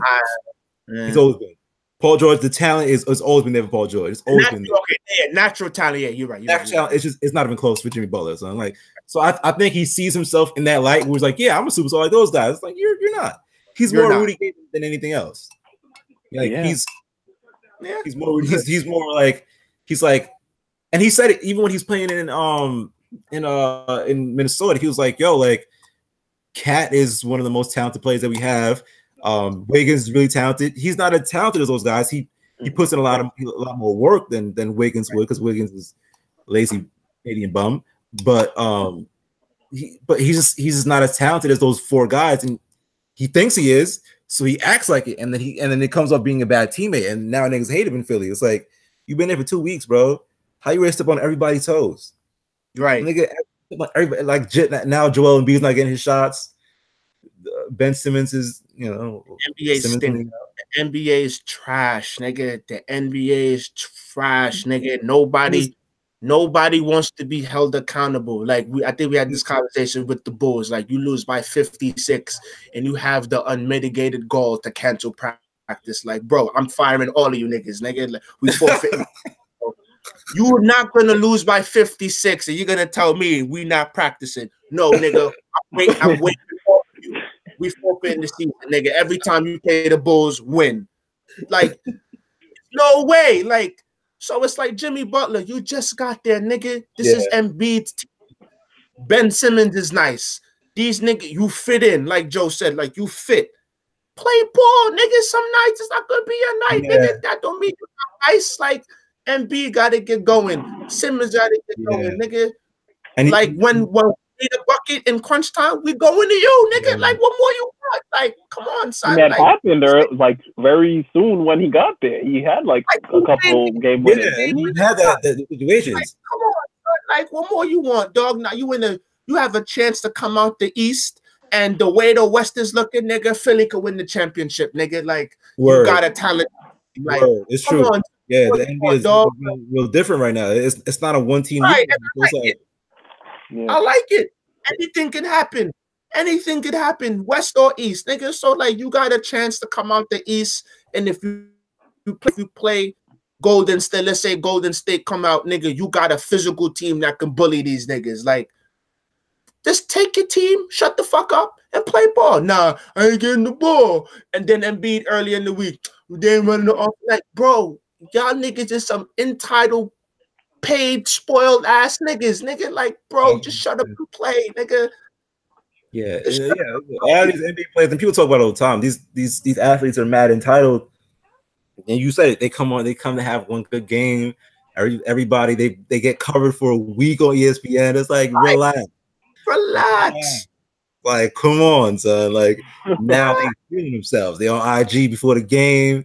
I'm dancing, and that's all well and cool. But like, you gotta know when to like bring it in. Like, okay, now we got another game going. You know what I mean? And Jimmy Butler is like, you gotta know. Like, some nights I'm not gonna see the rock like that. Like, and he doesn't see it that way. He's like, nigga, I'm the best player on this team, so the offense should run through me. It's like, no, it doesn't happen that way. You're not in Minnesota. You're not in that bad Bulls team anymore. Like, yo, you gotta fit in, bro. Like, And you know what's crazy? You know who his man's is? Antonio Brown. What's Antonio Brown doing in Pittsburgh? Wilding. Like, that's his man. That's his man's. Like, that's if you watch, because I follow both of them on the gram. They fuck with each other. Like, that's their man. That's their hype man. So it's like you see Antonio Brown, you see Jimmy Miller. Like, no wonder y'all niggas is friends. No wonder. AB right now, I've never like the Devo, it's like these niggas want to perpetuate the stereotype that comes with the position they But I play. didn't even see the particulars of what happened with that. All I know is that they said he was fighting with the coach, or it was every day another story came out. You talking about AB, yeah, because you mentioned it. The more AB was he was mad about Juju winning that team MVP award because every year they kind of give like the game ball or you've been like the guy, so they gave Juju instead of him. So I guess that happened in week 16. So he was like, "Yo, fuck, I ain't come back for week 17," and he didn't play. Like, right. Bro, and then the nigga left. Then he left at halftime. Like, bro, like, what are you doing, son? Like, and the thing that pissed me off for AB is, bro, I think Shannon Sharp said it. It had like AB is their number one receiver, and AB is the best wide receiver in football, nigga. Nobody else is. It's AB, Hopkins, and everybody else. But AB is the best. But it happens where it's like Juju led the team in catches and yards. So it's like AB feel away. And it's like, bro, you led the National Football League in touchdowns, nigga. Still had over 100 catches. You still had over 1,200 yards, and you led the NFL in catches. They went to Juju because nigga, they putting 3 niggas on you in the safety. We understand what's happening. We understand that you're calling all the attention, and that's why Juju's getting off. We understand that. Right, like why I don't understand why these guys are such bad teammates, man. Like I don't get it, bro. Just bad teammates. Their egos are just massive. Like how? What are you mad for? Shannon said it. It's like what Joe's saying. They want the sports center coverage because they know it comes with that after one good game. AB gets like so much. He has to have, like he's paid. He made his money. He has the media. He has commercials. Like what more does AB want? He wants, and Shannon was right, nigga. In order for AB to feel good about himself, he has to have 12 catches, 150 yards, 2 touchdowns. If he don't have every receiver, they want that. Every receiver wants that. I know, but for him, because it's like after they win, he's bitched after wins, and he had like 4 catches and a touchdown, and he feel away like, bro, we won the game. Nigga, like, why you mad? Like, why you mad? We won the game. I guess that's Big just that whiteout mentality. Yeah, nigga, like it's hard for me to watch sports and enjoy it because it's like, bro, you got niggas who's scratching and clawing to be in your position, nigga. Like, trade, nigga. Like, trade with another nigga. Like, play the same way you was playing when you was trying to make the team, bro. Like, you were a 6th-round pick, Antonio Brown, and clearly niggas passed you up. All right, you got your money. You the best wide receiver in football, nigga. You got some of the all-time great numbers, but they not winning with you, nigga, because Big Ben feel obligated to throw this nigga the ball. I feel the same way about Odell, nigga. Fucking trade this nigga. Like, he a headache, nigga. He annoying. Like, I'm not gonna. He hasn't done anything like what AB is doing. All the same. Like, they're all the same. Like, Odell has to have 12 catches, $150, 2 touchdowns. If he don't get that, he feel he introduced. Like, no. What has he done to really? I think he wants that. No. I think of course, he would love to have 12 catches, 100, but he hasn't done anything like where I see AB is like just being destructive because he's not getting that. It's like I think most really good wideouts, they be tight when I didn't get my numbers, but like I don't see Odell doing things like destructive to the team because he's not getting. He's not bailing niggas like midway through. I'm good with this diva position shit. Like, nah, nigga, I'm trading all y'all niggas. I'm done. I'm calling. You're just gonna lose all your football games, then, man. That's fine. I'm done, nigga. It is tough because it's like how important is an Odell level talent at wideout to win a championship. That's what I struggle with. It's like Brady. I mean, granted, you have Tom Brady, but he's just wanted with like a ragtag bunch of receivers for like how many years. Eli Manning won the Super Bowl with 2 different sets of receivers. We don't need. Eli's never had like Hall of Fame offensive talent. Period. But I mean, right, that's and another discussion. Super Bowls, like I don't need you. Like, what I want? Do I it's want? Tough. Like, do I feel you need an Odell to win a chip? No, but I'm not gonna just give him away when I have one. Yeah, because I think you can win with an Odell. I think you can too, but it's like when you have a quarterback with when like Brady's gonna throw to the open guy, so that's why it's like you don't. But do you think Eli has felt obligated to throw Odell the ball? Because yes. That's why he like when I watch Giant games, I feel like if he like it's hard to judge because like the offensive line is really not that great, although they kind of got better second half. But it's like I was having a discussion with Joe the year we made the playoffs. He was like, Odell, no, nigga, Eli Manning set that whole shit up because he's at the line making the checks because we played out of one formation the entire year, 95. And Odell broke 90 tackles every time he touched the ball. Because he had to get rid of the ball quickly. He had to have yard after the catch. That's what it was. And there you go. And there you go. How many receivers can make those plays though? He took 7 stands to the house. I'm not saying Odell didn't show his value, or I'm not saying Odell wasn't our best offensive weapon. But you wanted to give this nigga you call this nigga handsome on Facebook, nigga. I'm not using any. I'm not listening. I'm not using any type of Joe Sway merit for old Joe. No, nigga, no. No. Okay. If you have Odell on the team, nigga, to me it's like Eli feels I have to get him the ball because Odell might cry sometimes when he feels he bro. Who else? Before Saquon, you didn't have any playmakers. But I'm saying if I don't have the time to get you the ball and you know that, but don't cry, nigga, because it's not like I'm not trying, nigga. I can't. Like that's the thing. Cry? Like, no, but Eli, I don't think Eli can. He never strikes me. I don't think that ever affects him. Like he's good in the team, but he's like Eli's like Rain Man. He's halfway. Like he just quarterback. I don't think that really affects him. I really don't. It doesn't. It may not affect him like mentally. It's just like when I watch his decision making, it's like this guy would be open, but he'll hold the ball maybe a half a second more because he wants to get Odell the ball deep. That's not an Odell problem.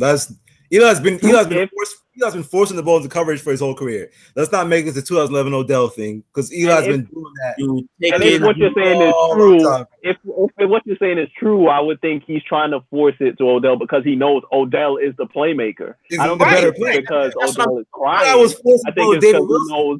Yeah, like it's like he doesn't go to Ramsey's Barden, bro. Are we talking about the same Eli? Let's not paint him as the good guy in all this. He's Eli's. He's the only person. I'm saying at that position, we don't. It's not a need. Like I have to have one of the top. I can agree with you on that. Eli saved. Oh no, Odell saved Eli's career because before. I can't check that. Like, it would be a need. Eli's gonna shot up with playing with Odell, throwing the same routes he was throwing to Ramsey's Barden. Because the offensive coordinator suck, not because no. At some point, you gotta look at Eli and be like, "Yo." I'm not saying like people always do this. I'm not saying Eli didn't regress or hasn't played well. I'm saying if you look at a team. His offensive line has not been good since the last time they won the Super Bowl, nigga. And it wasn't even like great. I agree with all this. And instead of building the line, they gave him more toys to play with. But that only meant I have to get it out quickly and then let them make the play. I agree with everything you're saying. Right. So what I'm saying is the numbers are enough. Eli's numbers shot up through the roof playing with Odell. They shot up through the roof. Of calling the same play for he's playing with fucking Ruben Randall, son. They were calling the same. But I'm saying now we have to pay this nigga Odell because we can't afford to lose him. What that means is we can't get rid of him for nothing. And now that takes away money that we can allocate to other positions because we have to pay Odell. No. Odell's contract is the market, all right? So don't say other positions because they had other money for other positions. They paid what's his name? Jonathan Stewart. They paid Alec Ogletree. They paid Patrick, whatever. They paid a bunch of scrubs. So don't say, oh well, Odell's contract. No, they had the money. They didn't do it the right way. They didn't pay the right guys. That's just the problem. And they have draft like as horrifically as one could draft. Yeah, they haven't drafted well. Right. So when you hit on a talent, when you finally hit on a generational talent, that's what Odell is. It's a generational talent. You don't see that a lot. Odell and Antonio Brown and all those guys, those bigger name receivers, especially the way the game's played now with you can't really touch receivers. Those guys are by proxy generational talents, right? So when you finally hit on a guy like that, when you finally do after 6 years of drafting horribly, when it's only been fucking free agents, you have to pay him. So you can't let him walk in the door because who knows when you'll get another guy, son? And they haven't gotten that yet. We don't. That's far unless you count Saquon. It's been as far as guys, Odell and then Saquon. That's it. As horrible as the line was like early on in the season, as they came along towards the end. Imagine how bad it would have gotten if there was no Odell and like Saquon too. Like it would have been like really disgusting. Like because when you couple the bad offensive line with no playmakers, then you're so it's like Eli tossing the ball, throwing his turning his back for triple coverage. Odell's making those plays, bro. Odell's going up and beating one-on-one coverage. I do agree that you don't need that superstar wide receiver to win because we've seen that. A superstar receiver. The last superstar receiver that won a championship was probably like Jerry Rice, something like that. It hasn't been a superstar receiver-driven league, and that's okay.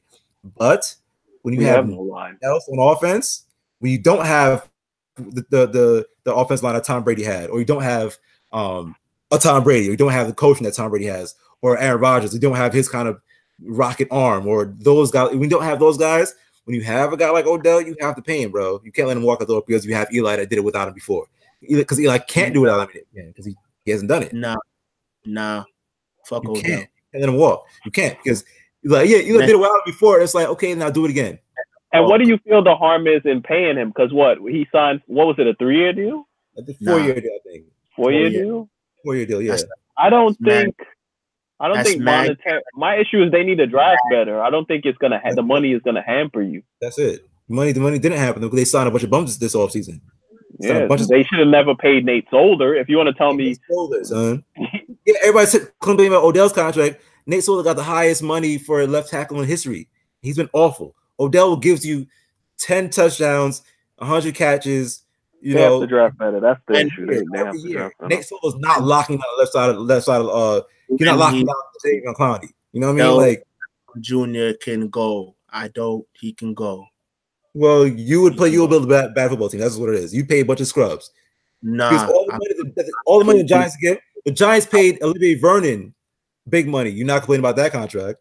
Bro, my nigga, they did terribly. Like I'm across the board. Like no, you're not across the board, brother.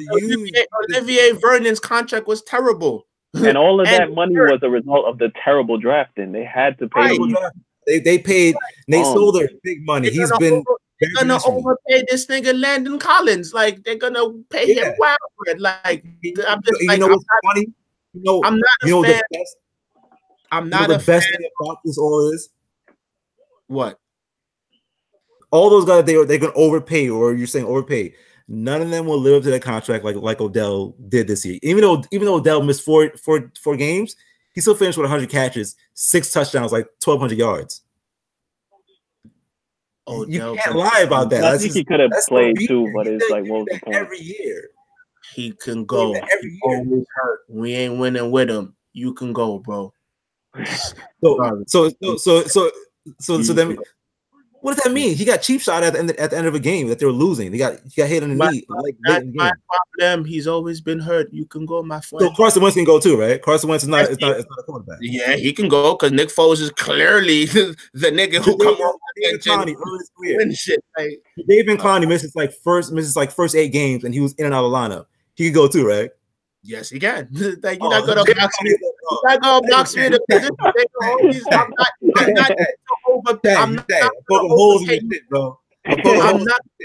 You're not, because I'm not gonna pay you to. I'm not gonna overpay you to stay, nigga, and then now you're gonna hamper what I can do with other teams. That's why David Clowney has been averaging like 10 sacks a year since he came back from his injury. So if you were that hard on him early in his career, like, oh well, he's hurt now, let him go, let him walk. You would have never seen what David Clowney could do, bro.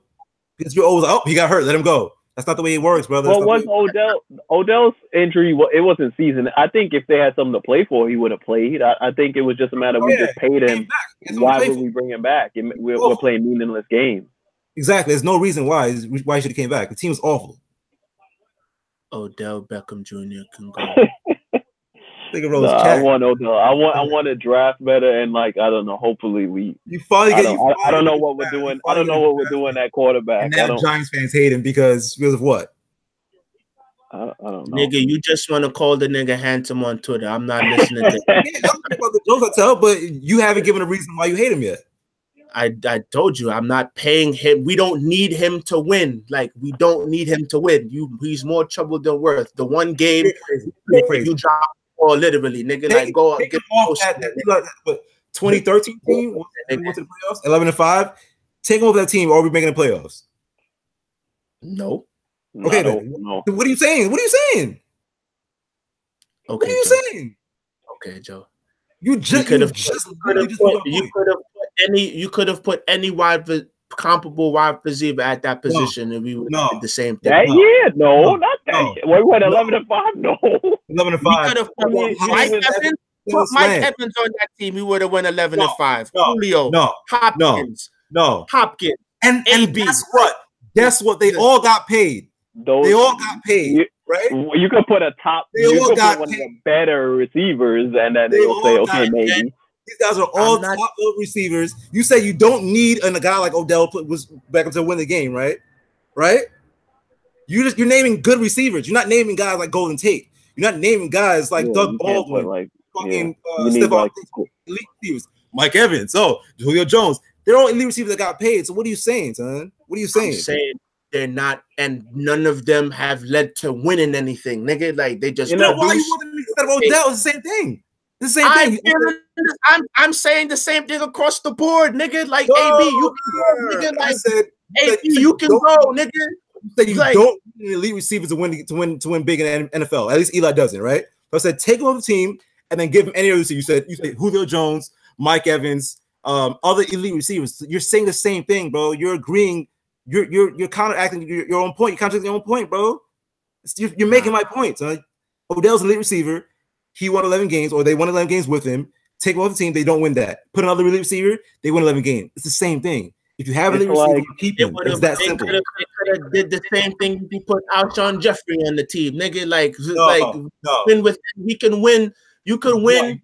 That means the ball, nigga, and he had time. You would have won games with the Giants. But that's the thing. In a perfect world, you don't have time. Yeah, like in a perfect world. Manning, where he's dropping back, taking 4 steps in the drop back, looking over his progressions. He doesn't have that. So when you have a generational offensive talent, a juggernaut like Odell, when you don't have time, because you don't have a good line, you don't have a mobile quarterback. Let him run 70. It's not easy, bro. If it was that simple, then Eli would have done it the year after and the year before. The Giants would have been awful from before Odell came. It's not an Odell thing. The Giants were bad. The reason why they got Odell because they were awful. Right. Yeah. We haven't been. What I'm saying is, for all this Odell, we ain't doing nothing with the nigga neither. So like, why am I? That's not. I don't think that's to put on Odell. I'm not saying this because of Odell, but now we paying you, and now we not winning with you. Now we have a quarterback. I think the Giants should move on from Eli. Like, let the nigga go to another team. Don't bring this nigga back. point. That's the point we're trying to make. The team has been built so poorly from the ground up that when you have talented players, when you have a guy like Saquon, because you're going to pay Saquon and he's going to get a contract. You got to have a guy like Odell. When you show flashes like Evan Ingram and those offensive guys, you have a guy like Landon and Janoris Jenkins. You have to pay those guys because you haven't been good, son. You haven't been good. You have to keep those guys on board. But I'm saying it's bad financial decision making because it's like no. I'm about to cut you shit right now because every day you said the same thing. You said let talent win. If you don't worry about the money, don't worry about all that. You say this all the time, and now all of a sudden it's bad financial. No, there's no such thing as bad financial when you don't draft well. You have to pay guys when you miss on 7 straight drafts, bro.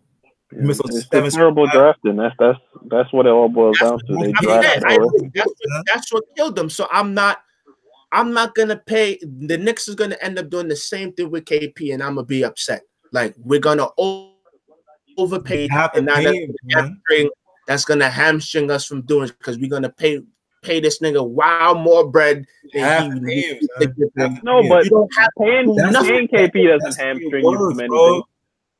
You don't have to do nothing. I'm tired of this. Nigga. No, you don't. Because they let him walk. Then what happens? What happens? Then you get another player, nigga. You get production. You have generational talent on your team.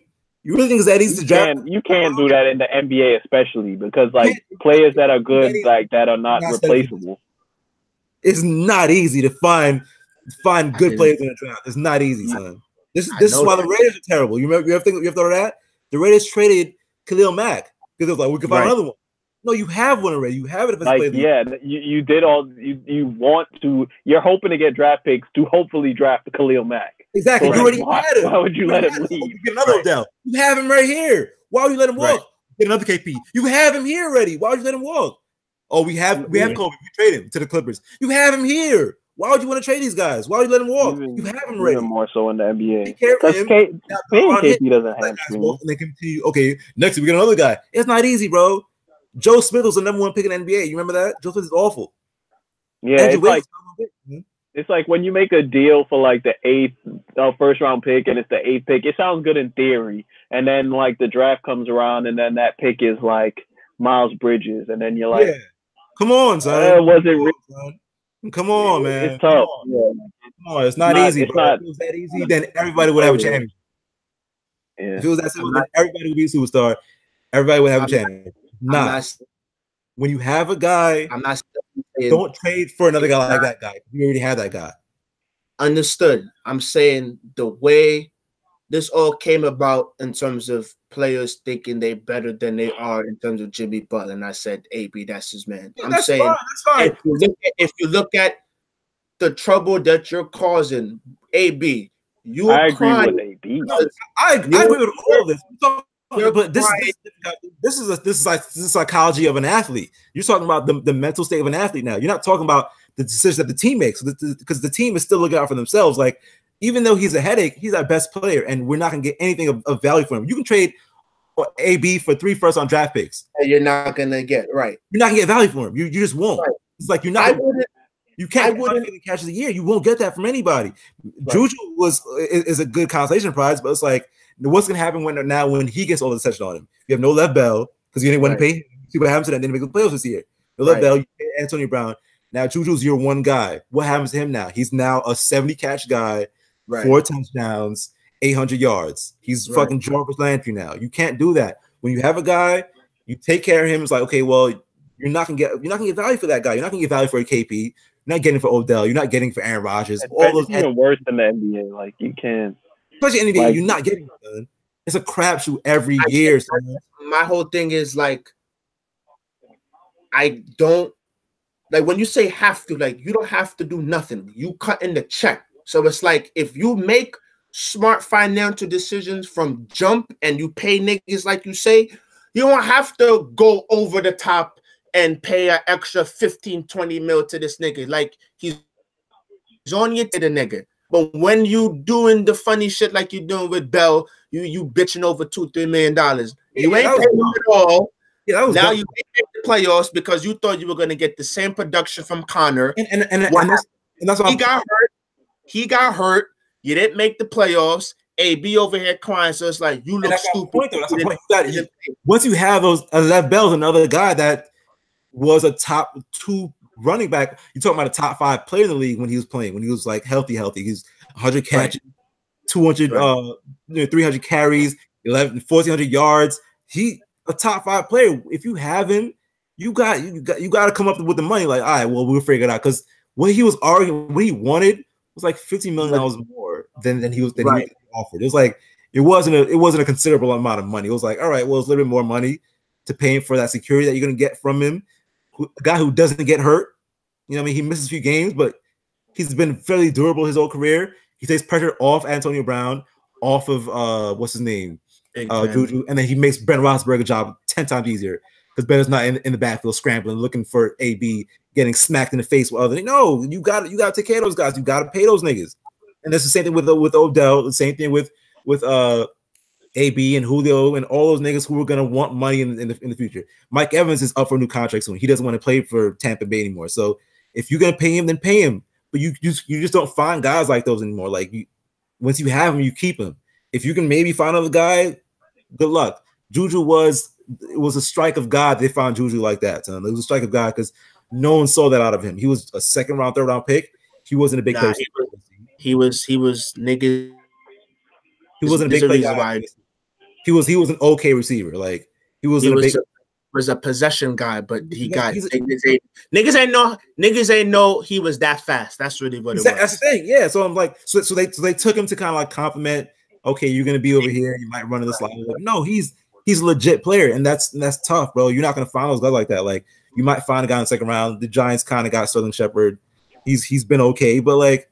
I mean, you're not just finding guys like that. A lot of guys stink. So you remember Corey Coleman that played with the Giants? Now he was his 1st round pick for the fucking Bills, I believe, or something like that. He's ass. Right. The Browns, what he's ass, bro. He stinks. Like you're not finding Hawkins. There's another guy who got drafted high. He's ass. Yeah. You just don't find receivers like that. You don't find 7'3" power forward centers like that. You just don't find them niggas that can shoot and dribble and block shots and have good feet. And shoot high percentage from the free throw line. You're not finding guys like that. You can't just be like, okay, well, we're gonna overpay him. You have to overpay him, son. You have to. You have to overpay him. And KP is you have to. It's annoying. You have to. Because then you get what happens to Sacramento. All right, fuck it, DeMarcus Cousins, I'm gonna leave. And now De'Aaron Fox. And a bunch of bums out there in Sacramento. We're in a new stadium, a bunch of scrub ass players. You have nobody to watch in that stadium. You stuck with guys like those. You have to pay guys. You have to build around those guys. They ain't playing bad in Sacramento. I'll tell you that. How long is it gonna last, bro? They ain't playing bad. Well, they on the team, nigga. But they everything with the Knicks. There's no signing KP won't hamper you from doing anything. Like they could have signed him this offseason, but the whole thing is you don't want to sign him because you have the extra money for, like, if you're going to sign a free agent this summer, like let's say KD decides to come here, you free up the money, you could give him the max, and then you can now sign KP because he's your player. You can exceed the cap to sign him. Like it's not signing KP wouldn't hamper you, and then it's like if you let him, if anything, if it'll only be they'll offer him the whatever his max is to make, and then if he doesn't want to be there, they'll just trade him for picks. That's it. You wouldn't like just let him. Like, you let him go. No, absolutely not. When you have a guy, when you have a talent, you keep that talent. You don't trade for hopes to get a talent like him because you already have it. You already have it. Right. Tough because you never know what those picks are. I agree. I'm just saying you don't. You as the GM, you as the coach, you said it. Don't give in to this nigga. Like it's like the Chris Paul it's like the Chris Paul contract. You have to keep Chris Paul. Now you're stuck with a 35-year-old old ass balding point guard who making $40 million, who always hurt. Now you're stuck with James Harden, who when come playoff time, all this hot shit, greatest offense, it's nice now. In early January, when Kobe and these guys were doing what they were doing, it was late in the season, and again, they're playing the other end of the court. So come playoff time, you know what you're going to get. We know we're going to get James Harden going to flame out. He's going to go 17. He gonna go 0 for 9 from 3. He gonna cost us a championship because he don't like. Now we stuck with this nigga Odell. That's how I feel about him. It's like it's not that I wouldn't want Odell. I ain't saying that, and I'm not saying he isn't our best offensive player. From Odell perspective, if you're going to be hurt at the level that you are, and if you're gonna be crying about you know not getting me the ball, it ain't that he not trying, nigga. We ain't got no offensive line. So instead of crying and instead of punching shit on the sideline, now you got young niggas. Now you got. I don't like it when it wasn't right when he was doing even before he got paid. Like you just can't act like that. Like you got watching. I think the emotional thing, him being on the sideline, kind of crying, pounding. Yeah, that was a little funky for me. I didn't really care for it, but it wasn't about not getting the ball because he was getting the ball. Odell averaged like 90 catches a year. It wasn't like it was. The team was awful, son. The team was awful. I understand that, but it's like you not helping. Like if you're not helping, nigga, you only hurting, bro. And you not helping doing none of that. Like nobody's gonna co-sign all of Odell's behavior. Like we know he's done some, but it's also like he's not wilding like AB. Like he's AB is just being cancerous. I know. I'm just like I'm over that. I'm over this. Like diva wide receivers. I'm over this. It's annoying. Like that's how they be. I don't know. It's something about the whiteout mentality. It was never good before, and I'm not gonna accept it now. I guess that's why I brought up the old. I'm not saying the nigga not nice. I'm just like I'm over it. Like, in a perfect world, you have a New England where you have a Bill Belichick, and he's just churning out players like they're just pawns, and like you could go, you could stay, we don't care, we're gonna do what we gotta do anyway. But that's just a perfect world. That's just not. It's not the ideal for like every NFL team. Like that. Bro, they winning. New England has won the AFC. No, they are the standard. But it's like not everybody has Bill Belichick. It's just Bill Belichick, nigga. Just this. We have Pat Shermer. We have Pat Shermer. They had Hugh Jackson, bro. Like, like everybody be Bill Belichick. Son. Bill Belichick is a once in a lifetime guy. But like, look at Seattle, nigga here giving it up because see everybody in Seattle play ball, nigga. Like Carroll's a really good coach too, though. I mean, but that's what you said. You don't need Belichick. Like if you have a good coach, and even with Pete Carroll, they haven't had the success to the extent of New England. That's what I'm saying. Like New England is the standard. Like the only person who hasn't been treated like a piece is Brady. Everyone else has been expendable. They just Tom Brady's the diva of that team. You talking about the diva receiver? They got rid of Garoppolo because of Brady. Like they had the whole blowout. Brady and Belichick hate each other. They've just managed to like keep it. I don't like how Brady be acting on the sideline. Yeah, we know. Seattle's at their peak when you talking about the Legion of Boom. Oh yeah, the Legion, they were nuts. Earl Thomas and Richard Sherman were the divas of that team. They built it the other way. They built the opposite. It just didn't look like that. It's just like something we can't eliminate. Like it's just the way these guys are. The defensive players being fired up. Like, oh yeah, he's fired up. Yeah, it's the same thing Odell's doing. Like Sherman will go to the sideline and yell at everybody. Like, oh yeah, wow, good defensive player. Right. Talking about like, oh no, receiver can't do that. No, he can't do that. No, same thing. The same thing. We've accepted it in different positions, but it all manifests exactly the same. A guy's complaining on the sideline, he's cursing at somebody, he's yelling at somebody. It's the same thing, son. Same exact thing. When you're talking about guys who don't show up for work, like AB, who just didn't show up to the game, then we're talking about something different. But like a nigga cursing on the sideline, Tom Brady cursing at his players, I don't care about that. Odell cursing at niggas on the sideline, I don't care. Richard Sherman cursing at niggas on the sideline, Ray Lewis cursing at niggas on the sideline, I don't care about that, bro. If you're getting the best out of your teammates, I'm okay with it. As long as you are yourself, as long as you yourself are showing up to playing every position, I mean every down, every game, that's fine with me, bro. Like I don't care about the diva shit. Like as long as you're playing hard, it's cool. My problem with AB now is he's complaining about not getting the ball, whatever. And even if you do that, right? If you're gonna show up the game, play it, cool. The fact he didn't show up and left at halftime, that's what we're rubbing the wrong way. It was like, all right, bro, now you're really bugging out. It's one thing to complain, to curse at your teammates, fight. Niggas fight all the time in practice, bro. Me and Ro fought a few years ago. That's nothing. Right. So like, that's nothing, bro. Like you went to get afterwards. Like fuck it, like yeah, like but you know the next play, I'm gonna give you the ball, and you can hit a three. I'm like, nigga, good shit. You know what I mean? But the fact that AB is not showing up, that's the problem. It's like now we're talking about a real issue where it's like, okay, this now becomes a little funky because it's like, what happened to you? So like, it's that's fine. I don't care about niggas cursing at each other, son, and fighting on Wednesday, bro. Who the fuck about that, nigga? Like on Sunday morning, are you there? Sunday at 1 o'clock, are you there for me, son? That's it. Right. AB wasn't. That's a problem. I mean, Julio fights niggas all the time in practice. What's his name?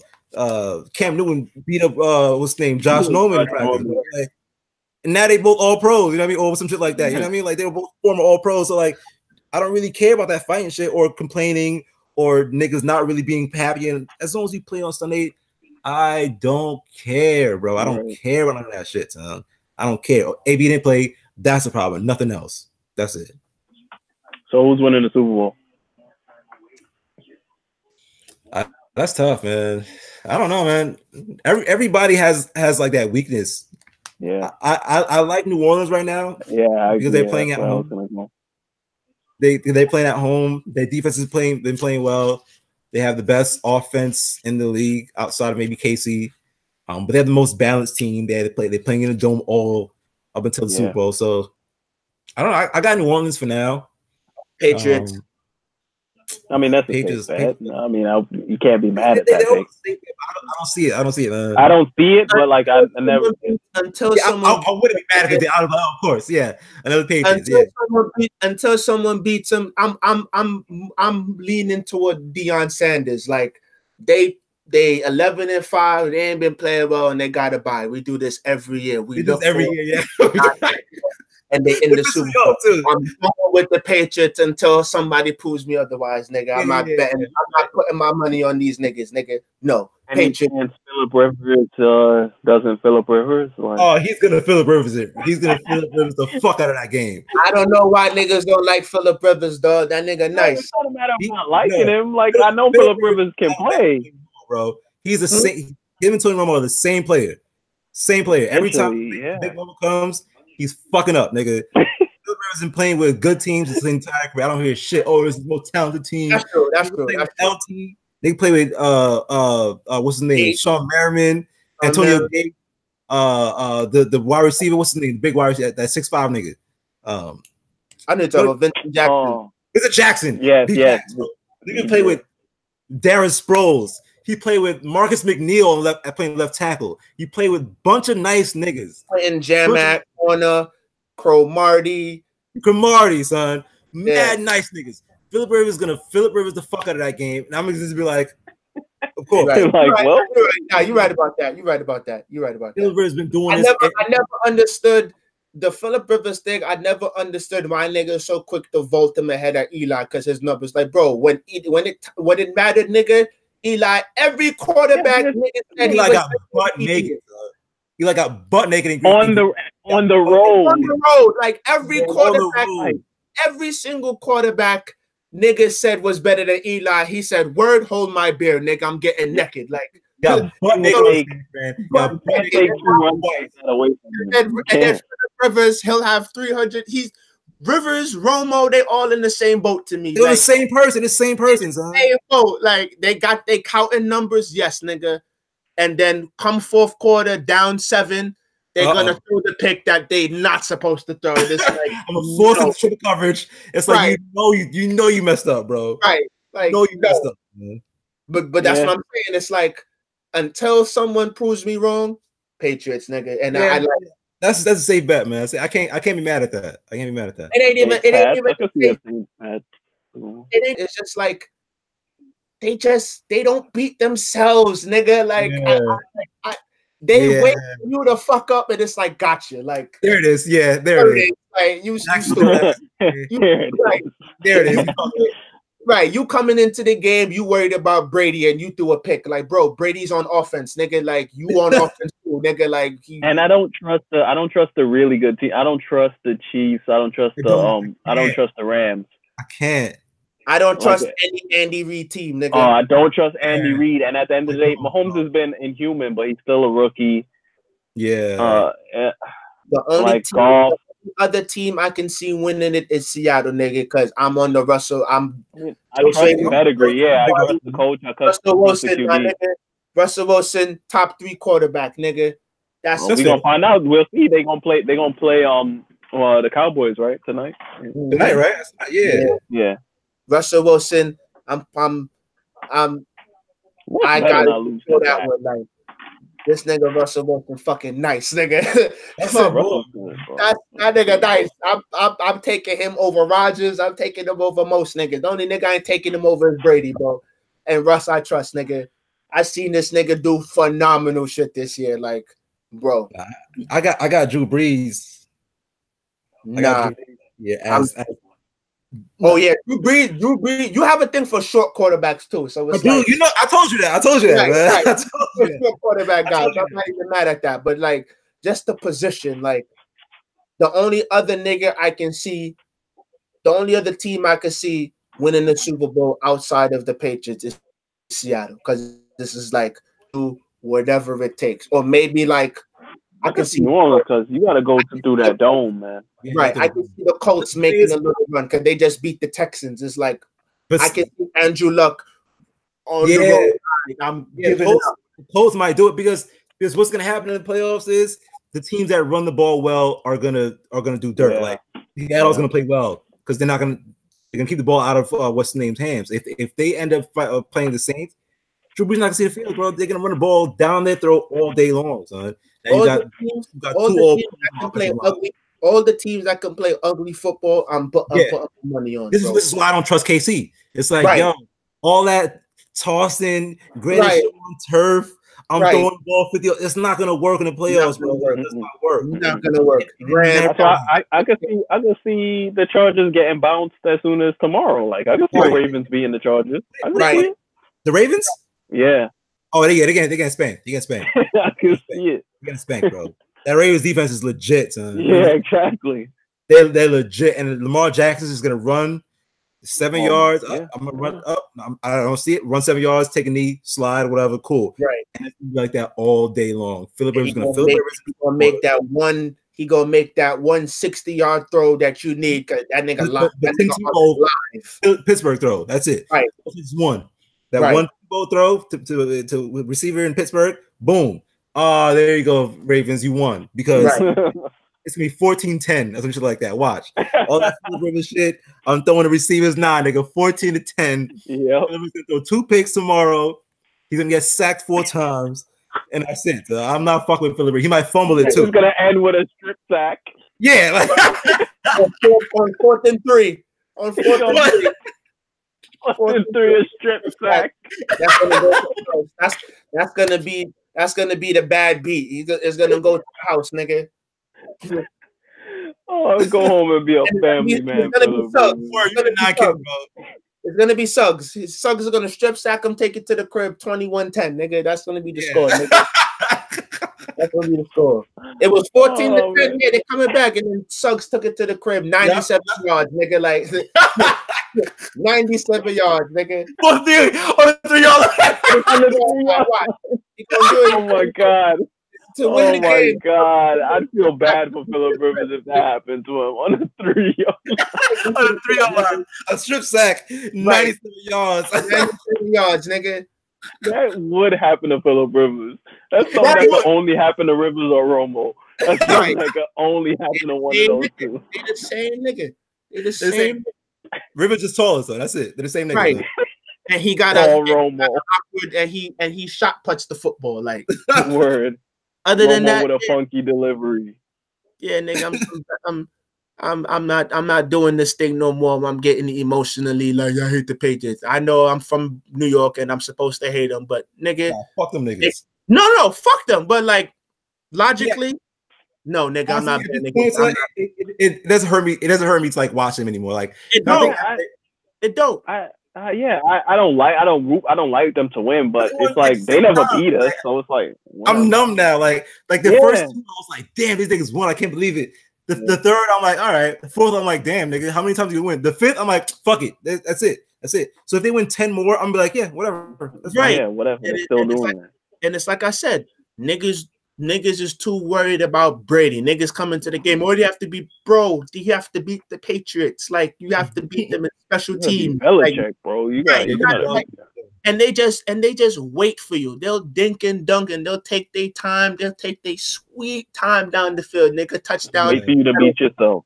And wait for you, they beat yourself. Yeah, they've been doing it every year. Right, and you wait my entire life, literally. Like, you want the home run play so bad. No, nigga, he's on that. Like, Belichick done seen that 27 times just last night. Like, no, nigga, you're not gonna beat him. So until you do, Patriots, nigga. Yeah, I'm on my Deion Sanders shit, nigga. Patriots, nigga. Yeah. That's yeah. It don't even hurt me to say it. Like, I don't hate watching. It doesn't hurt anymore. Yeah, I don't.